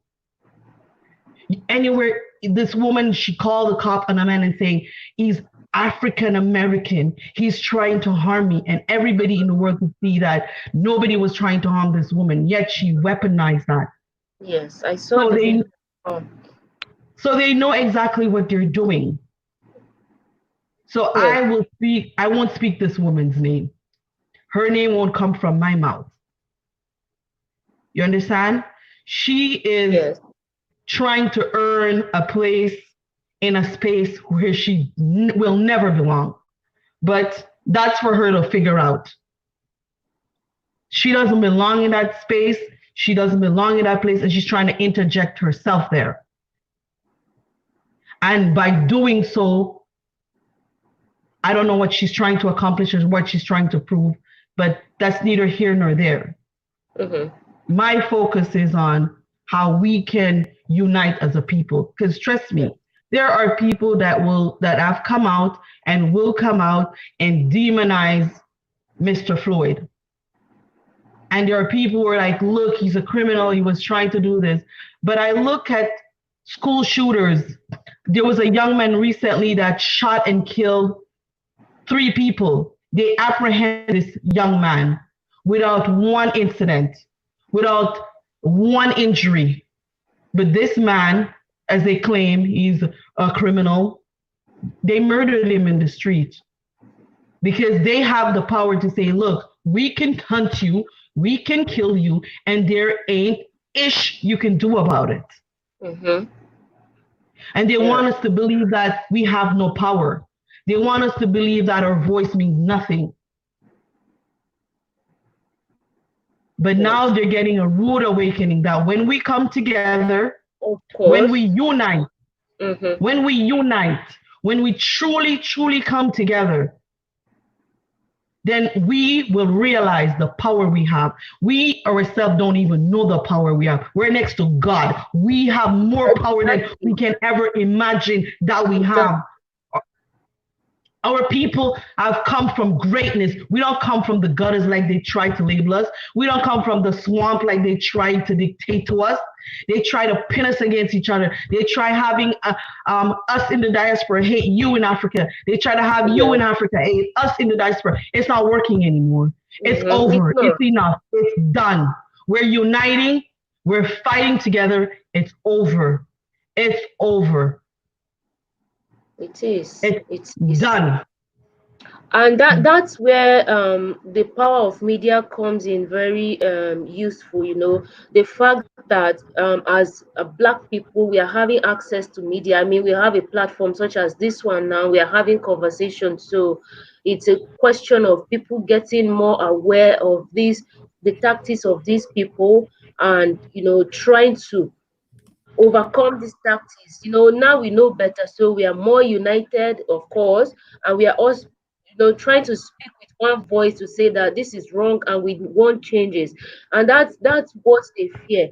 And like you've said, which I totally agree, we are very powerful, even more powerful than we realize ourselves, because the why these systems of inequality and oppression have succeeded for so long is the fact that we didn't even realize how powerful we are, that we can question these systems and get change to happen.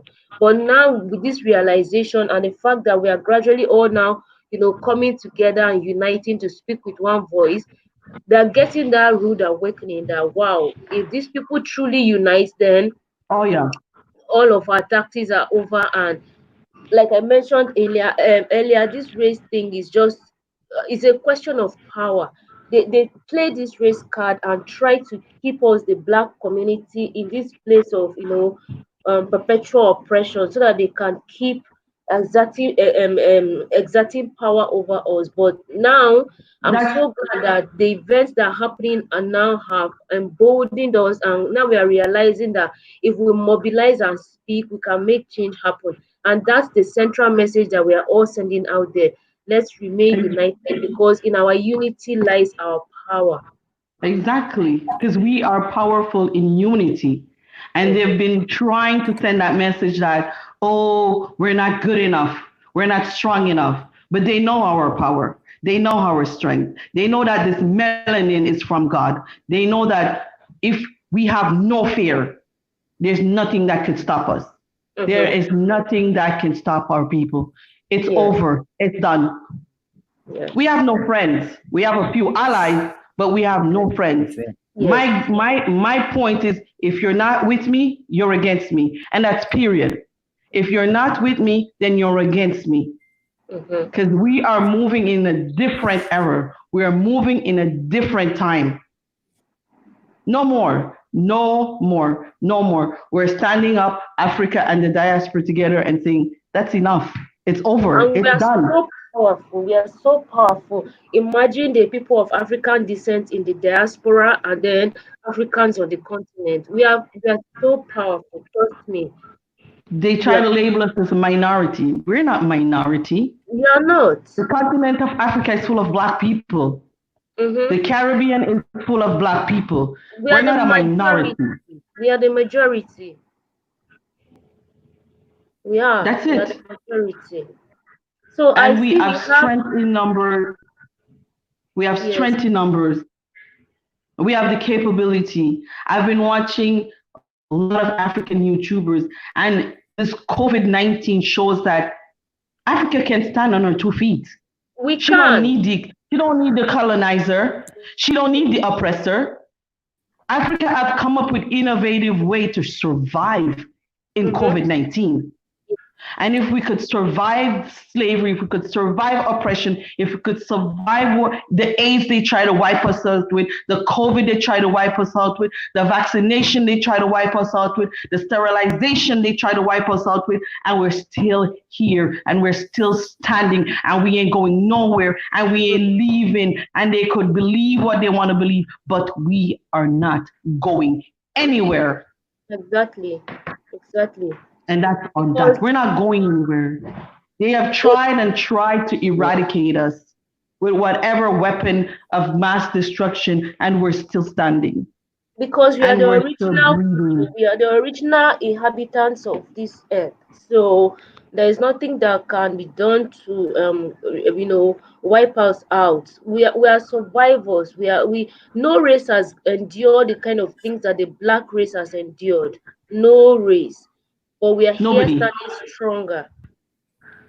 And now we're standing up and we're defending ourselves. We're saying we're not going to sit idly by and watch you put your neck on your knee on our neck. We can't breathe, and we're not going to ask you to take your knees off our neck anymore. We're done asking you to take your knees off our neck. Those days are over. We're gonna remove your knees off her neck. You have to. You won't stop us from breathing anymore. It's done. It's over with. And I'm so happy. I'm so blessed that I'm living in a time where I could see Africa is waking up. My Black people are waking up. Our ancestors are waking us up one by one. Yes. So there's someone else in the chat room. Welcome, Cyberiolis. I hope I got the name right. Hello. I'm sorry if I How you doing today? I'm fine. Welcome. How you doing today? I'm fine. All right. I'm in the state of Florida. I'm fine. Okay. I'm fine. Yeah. Right. Yeah. I'm from the state of Florida, but I've been coming back and forth from Africa since 2019. And I've built a house in Zambia. I always, let folks know I built a house in Zambia, do a little business in Zambia, and branching out to Ghana and Gambia and so on. But I just wanted to comment on something that you said about this Candice girl. This is not the first time we've seen those kind of people that they feel that they have to snuggle up to the oppressors. You know what I mean? So that they can feel relevant. We used to call those people, well, not used to, we call them Uncle Toms now today, which is every African American know what an Uncle Tom is, which is exactly what this woman is, that she's speaking horror horribly about Floyd. You know, I'm also a ex-police officer here, a deputy sheriff actually here in the United States. And when an officer kill a black man, right away they want to pull his record. Now, his record has nothing to do with the officer assassinating the individual. But Yes. what they do is public opinion. They want to say that this man was. They want to talk more about his whatever he did in his life that may not be up and up. You know what I mean? They throw his record out there, and when they get in the courtroom, they rip just like what they do with women that have been raped. They want to rip the woman apart, and they don't want to get the aggressor, the person that actually committed the act. Same thing with African Americans. It has always been that they throw his record up there and say he's a criminal or whatever. I think she called him a career criminal. That's what Candace called him. But like I say, we've always had these Uncle Toms. We've always had, and they work against African American, and it's one of the best assets of the oppressors. They use those Uncle Toms as an asset, and you're gonna see them putting her up on television a lot more. And others that think they're gonna put them on television to try and dismiss all the horrible things that the officers that committed that act did. Yeah, but again, we've been fighting this fight for over 400 years now. For 400 years. And that's why, I plan to spend the rest of my life on the continent of Africa. My fight is over here. And as soon as I can complete building and establishing myself over in the countries that I plan to live, that's it. As for me. And that's important, and I'm glad that Ghana, for instance, the Minister for Tourism in Ghana was quoted as saying African Americans should come back home to Ghana if they are no longer wanted in America. And I feel like that's the position that African leaders should take. At a time like this, we need to open.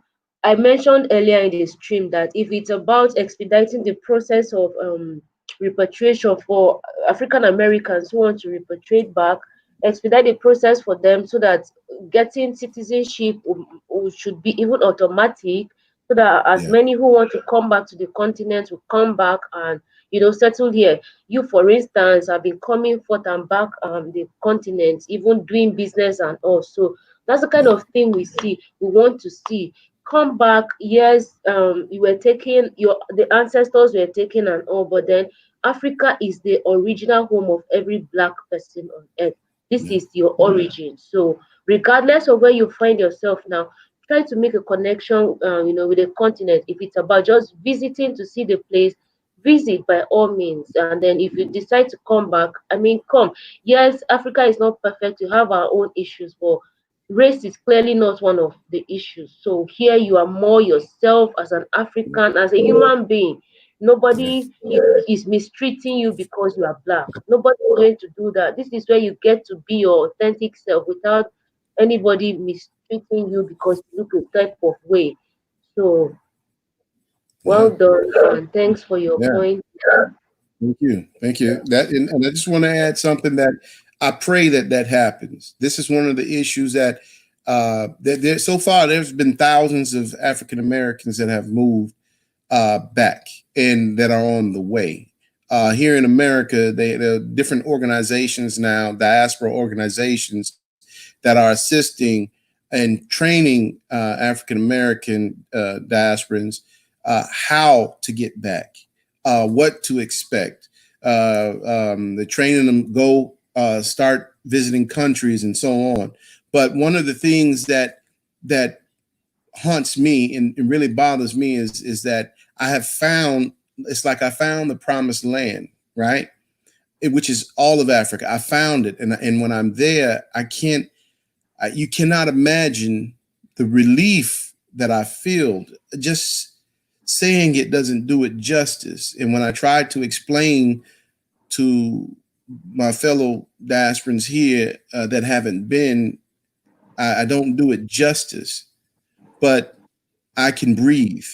But citizenship, I really pray that they make it easy for us, that we can receive citizenship, because there's a large portion of white Americans do not feel they brought us here, and they abused us for 400 years. It's not that we are afraid to fight them. It's just that we know that we're outnumbered. What, 1 to 100, we'd be eliminated. So throughout history, and we didn't have weapons and guns to be able to fight back and united. So we have been abused, but when we find our way back, we need we want to be accepted and have that citizenship in our hand, and that not be a problem. Like I say, I've built throughout in Zambia. I'm building now. I'm about to start another project in Zambia. This is all out of my pocket, my business that I do. But it's like I want that in my hand. I want that citizenship in my hand, so that I can freely move about Ghana, Zambia, Gambia, Rwanda, wherever I want to go. That if they can, expedite, if they can make that happen for us, I believe that would just be great. That would be great, because once you find the promised land, you want to become a part of it. You want to be. I mean, I'm already welcomed, but I want that. I want it in my hand so that I can, I can sleep well. I already sleep well when I'm over there, but that's an accomplishment that I want. I really want to have, and not just me, but I just watched 126, I believe, diasporans receive their citizenship in Ghana. Now, that's a heck of an accomplishment, but I think it took a while. And as for us, we should not be treated as others. I don't know if there's white people that come over there and want to be citizens, or Chinese or whatever. We are Africans. We are Black Africans that were born in other parts of the world. So I believe we should be treated a little differently when it comes to citizenship. Well, that's just me. Yes, that's one of the points that I made earlier in the at the beginning of the stream, that our governments need to expedite the process of citizenship for our African Americans and our Africans in the Caribbean. It's important at this point. Nigeria, for instance, the process of obtaining citizenship is, I think you have to live in Nigeria for 17 years before you can be awarded citizenship. But the point is that's unrealistic, especially when we are going to discuss the African Americans and Africans and Caribbeans coming back. These are Africans. These are people of African descent who were born elsewhere. So as many who want to come back, it should be easy for them. Just automatic citizenship. You choose, okay, I want to be a Nigerian. I want the Nigerian citizenship. And they should make the process more easier for you. Like, okay, maybe you have to visit the country a certain number of times, or you have to do A, B, and C. That is not necessarily requiring you to live in the country for 17 years, and then of course they give you the citizenship. So this is, but I think this is a conversation that should start from the African Union. We all know the African Union is the highest organization that works to promote African unity and development. So I think it's something that, for me, we African YouTubers, we can rally around, mobilize ourselves, and align ourselves probably with some solid organizations out there, and then take this agenda or this request to the African Union to engage with presidents of the 54 African countries. Let this be a conversation that they are beginning to have, for all African leaders to look into this proposal and start this process of expediting citizenship acquisition for people of African descent in the Caribbean and in America.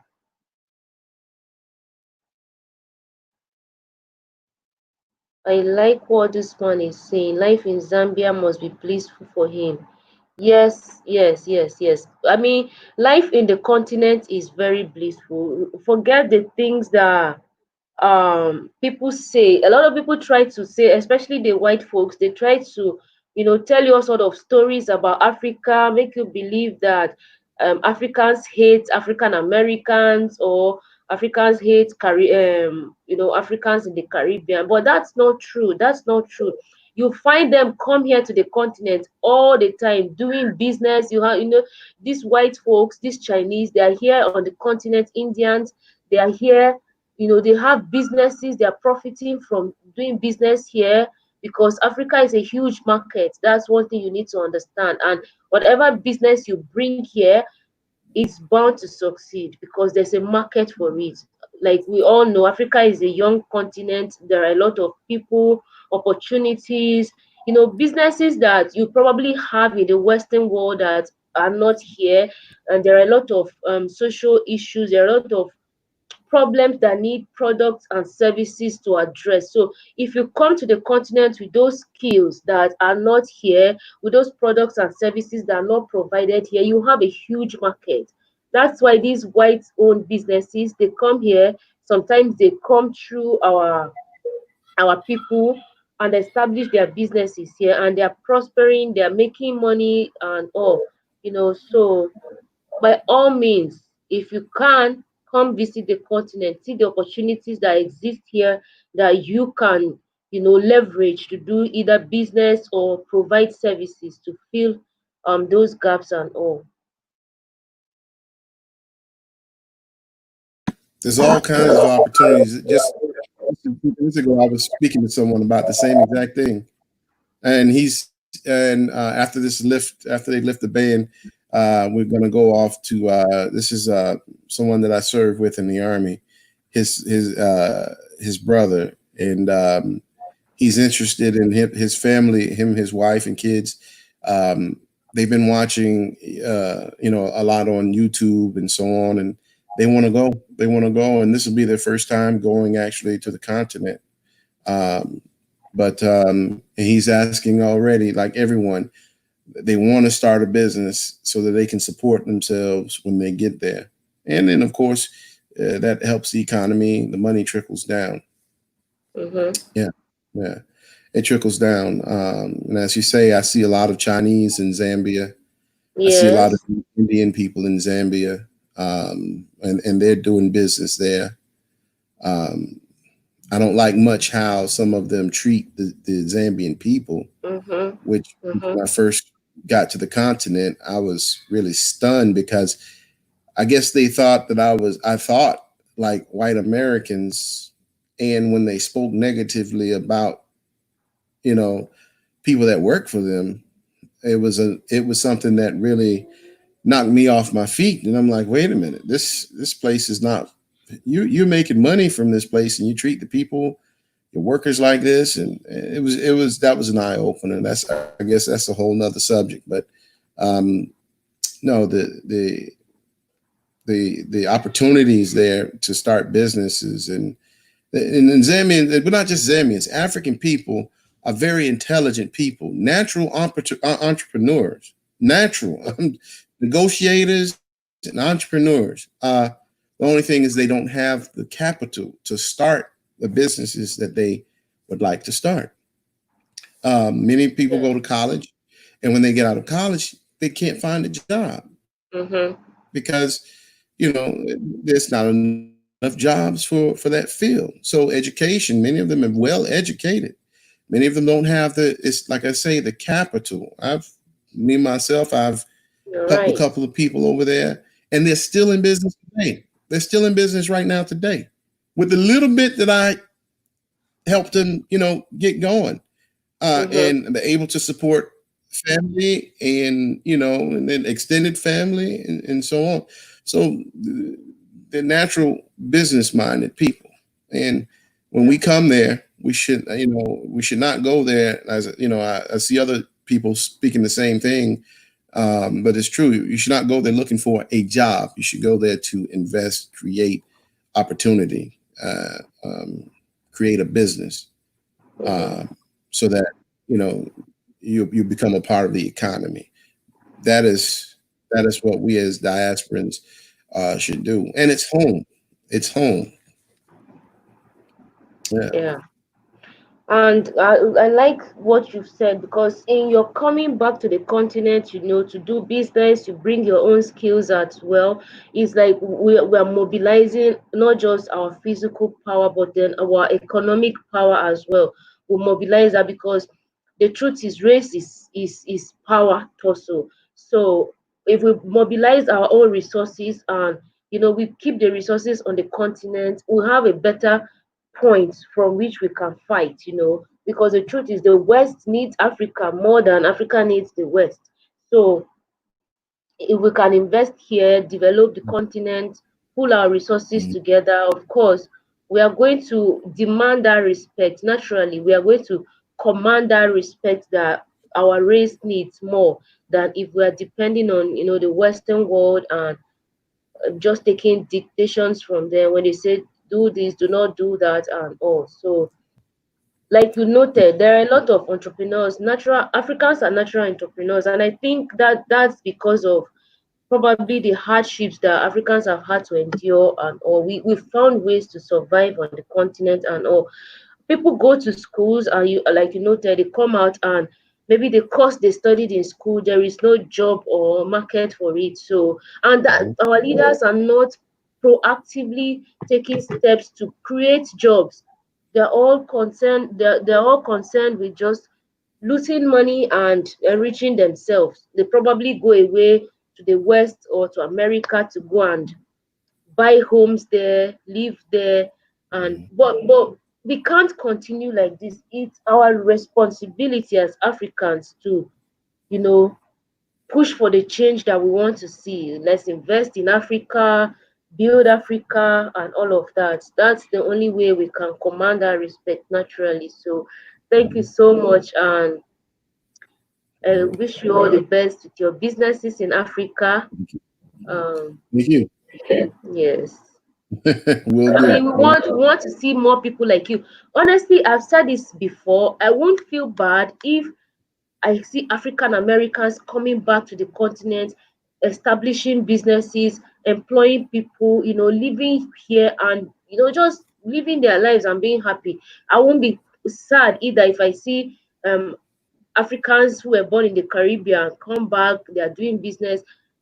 Not Chinese, you see. And these Chinese, the thing is that they are so disrespectful. Some of them, when they come here, they're so disrespectful, like you noted, in the way they treat their black employees, you know, in the way they break the laws and just misbehave in behave in very disrespectful manner on the continent. That's the problem we are having with these Chinese on the continent. I mean, so the position they are taking, they know that gaps exist on the continent. They know that Africans need A, B, or C products. Africans need A, B, or C services. That's why they come here. They are filling a gap. So they feel like because they are filling a gap, they can misbehave, disrespect the people, and get away with it.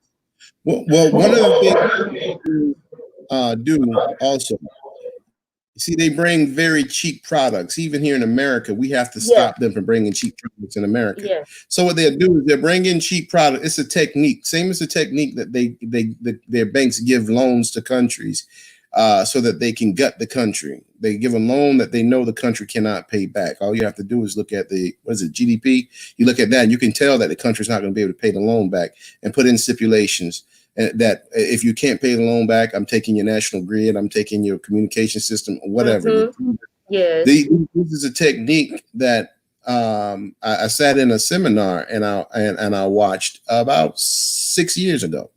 But anyway, the Chinese, they'll come to a country and they bring these cheap products. And so the indigenous people there, they put them out of business because they can't compete with the cheap, the cheap products. They're going to break down on you anyway. So people that have been in business, feeding their families through their business, they ran out of business. They can't make money because the Chinese are flooding the area with cheap products, be it shirts or whatever it may be. Okay. And this is their technique. So now after they get everybody out of business, then they can raise the prices on their goods. They can raise the prices and they can demand that because you have nowhere else to go. They have put out of business the indigenous people, the people that were there. And even here in America, we demand what is called fair trade. You do not flood our country with $100 billion worth of products unless you're purchasing $100 billion worth of our products. Yes. You get what I mean? So this is fair trade. This is what government is supposed to fight for. But in many of these countries, the door is open and it's one-sided. How is it that I can make raise broiler chickens over in Europe or in America or in South America and feed those chickens, bring them to slaughter, put them on, have a truck, drive those chickens to a port where ships are, pay to have them put on the ship, shipped all the way to Africa, put on another truck and taken to market, and that chicken can be cheaper than the chicken inside the country. These are the things they have to look at. How is that even possible? That it's not possible. It's impossible. So you find that some of the chicken that's shipping over there is chicken that they can't sell to Americans because it's outdated. And of course, salmonella and all the diseases that comes from the chicken. So then they ship so they can get some pennies back from their money. They ship it over and they'll feed it to other people. And still, again, what are you doing? You're putting the indigenous people out of business. How is it that they can't compete? This is something that every government should be looking at. And I don't have the answer, but I know that if I raise chicken in my backyard and if I sell that chicken to someone across the street, that chicken should be cheaper than the chicken that is coming from another continent, putting on ship and then being pulled by another truck to market. So these are the things that government have to stand in and say, no, because otherwise, how can the indigenous people, how can they feed their families? How can they compete? Okay, so these are international policies or trade policies that whoever get voted in as a president, he has to understand. Otherwise, he's going to get beat on the head all the time by a large country, Europe, America, China, when you're a smaller country and they're beating you on the head all the time because all you are now is a consumer. I'm just dumping all of my cheap products. I'm dumping everything into your country and you become an exporter of dollars to another country. Meanwhile, your people are suffering trying to find a way to support their family. But you've put out all of the indigenous people, you put them out of work. So it's called fair trade. Fair trade. And I see the Chinese, they don't care about fair trade. They don't care about, they don't even care about the people in the countries that they go into. I've gotten into 2 arguments so far with 2 Chinese, and one of them was over the way he was talking to the gentleman that was putting something in my truck. And they don't respect the indigenous brothers in Zambia. Now, I can't speak about Ghana and anywhere else, but as for Zambia, I will not allow the Chinese to treat my brothers and sisters that way. And they should not allow it. They should not allow it. But Yes. that's another story. Yeah, so that's one of the points I made earlier, is the fact that a lot of Zambians are really enraged by the way that Chinese are behaving in their country, and that they will go into the polls next year, 2021, which is just a few months from now. So they are really mobilizing, because I follow Zambians blogs on Facebook and all. They are really mobilizing and warming up to vote this current leadership out, because clearly the leadership does not represent their interest in the way they handle the Chinese Zambians relationships, because they do not see anything wrong with the way the Chinese are treating Zambians in Zambia. They say that these Chinese are investors, and investors need to be protected by all means. But the Chinese do not reciprocate this gesture, or the Chinese do not share the view that Africans or Zambians need to be respected in their own country as well. That's why they misbehave. And I mean, this is a first-hand story coming from you, who has been to Zambia several times, of how they mistreat Zambians and how they do not respect them. So, by all means, by the time they go to the polls, they are going to vote in people, leaders who are going to represent the interest of the people and advance the country. And that's what we are going to do across the continent.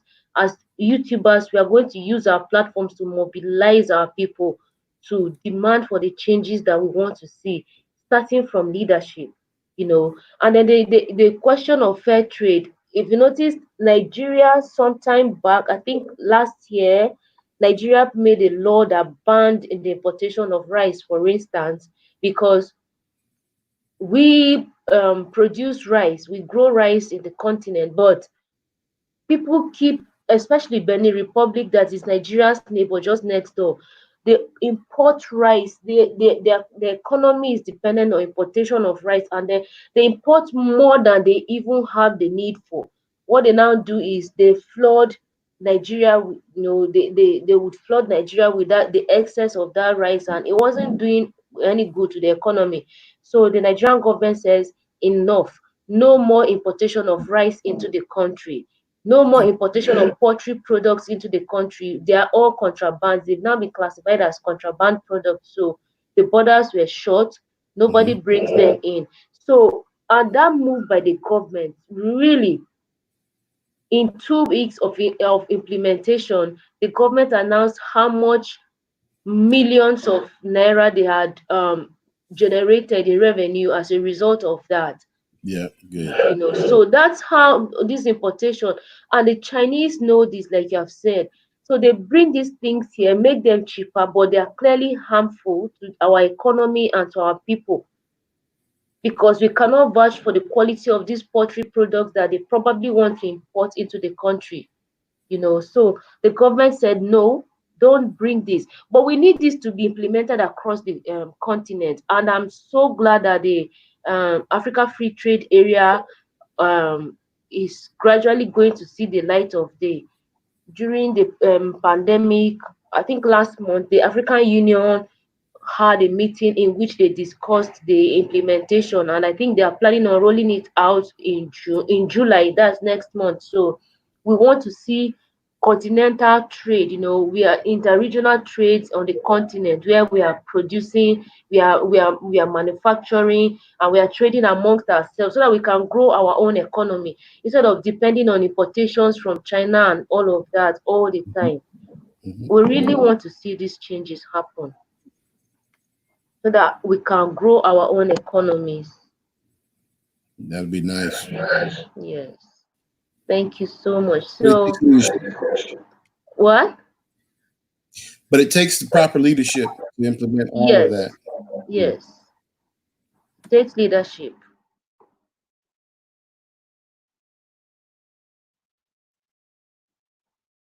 So, fam, that's pretty much what I think we are going to soon call it a day. If you've not subscribed and you are new to my channel, kindly click the subscribe button and the bell beside it, so you get notified each time, I upload a new video or I come live like this. It's very important that you do that. And how many of you have liked this stream ever since it came up? If you've not liked the stream, click the like button, give it a thumbs up, give it a thumbs up, and Let's all be smiling. So I'm going to call it a day here.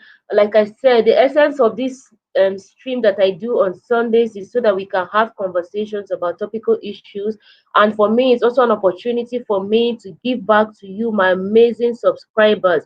I appreciate everything you do for me. You watch my videos, you drop comments, you pray for me. You just show me so much love that I can't reciprocate. I don't think I can reciprocate it. So thank you. This show is for you. I call it the Vet Love Show. So for anybody who has a business they want to advertise, my analytics have shown me that I have a lot of people watching me in the US. Yeah. So I have a lot of subscribers and viewers from the US first, followed by the UK. And then I have people watching from Germany. I have people watching from Canada. So if you have a business you want to advertise, or a product or service you want to talk about, you want people to know about, or just a view or an opinion you want to share, send me an email. My email is on my channel. Send it and we'll discuss the logistics. And what I mean by logistics is, time and the content and all of that that you want to discuss or advertise on the channel. And I do all of this free of charge. I'm not charging you you know for you to come up and advertise your product, your service, or any of that. It's free of charge. Like I said, that for me, that's a way to say thank you for the love that you have shown me, the support. I mean, 37,000 of you, it's no joke, and I do not take you for granted. So keep a date with me next Sunday. And sometimes when I have the need, I go live during the week. I just pull up and show up here, and you people still tune in to watch. But the Sunday show is something I do every Sunday. I call it the Vet Love Show. So if you want to come up, send me an email before Sunday. Send me an email during the week. We'll discuss, we plan, and then on Sunday you'll be live here with me, advertising your product or service, or just sharing your views and perspective about anything you want to talk about. So that's pretty much it. I'm going to call it a day now. Thank you all so much for tuning in to my stream today. I love all of you, and thank you for all the birthday wishes and prayers you sent to me yesterday. I felt so loved. I mean, I know you guys love me, so thank you all so much. I appreciate it. Thank you. I can't say that enough. I'll see you all. I have a video coming up. I'm going to upload that tomorrow. So keep your fingers crossed and make sure you watch. Let the ads play, because that's the way I'm able to earn some income to keep doing this. It takes a lot of data. Data is so expensive in Nigeria to make videos and share with you, and to do a live stream for 2 hours like this. It's a lot of money that is required. So when you watch videos, please let the ads play so that I can earn some revenue. Mm. We want to support you. Please provide us your PayPal. I'm going to fix that right away. As soon as I leave this stream, I'm going to fix that, so that, because Super Chat is not enabled in Nigeria, I'm going to fix the PayPal so that as many of you who want to support me, you can do that. And if you've not turned on the bell notification, please do so. When you turn on the bell, each time I upload new videos, you get notified. So thank you so much. Thank you. Mwah, mwah, mwah. I'll see you in my video and then in my next stream. Okay, bye. I hate to go, but I have to. Bye.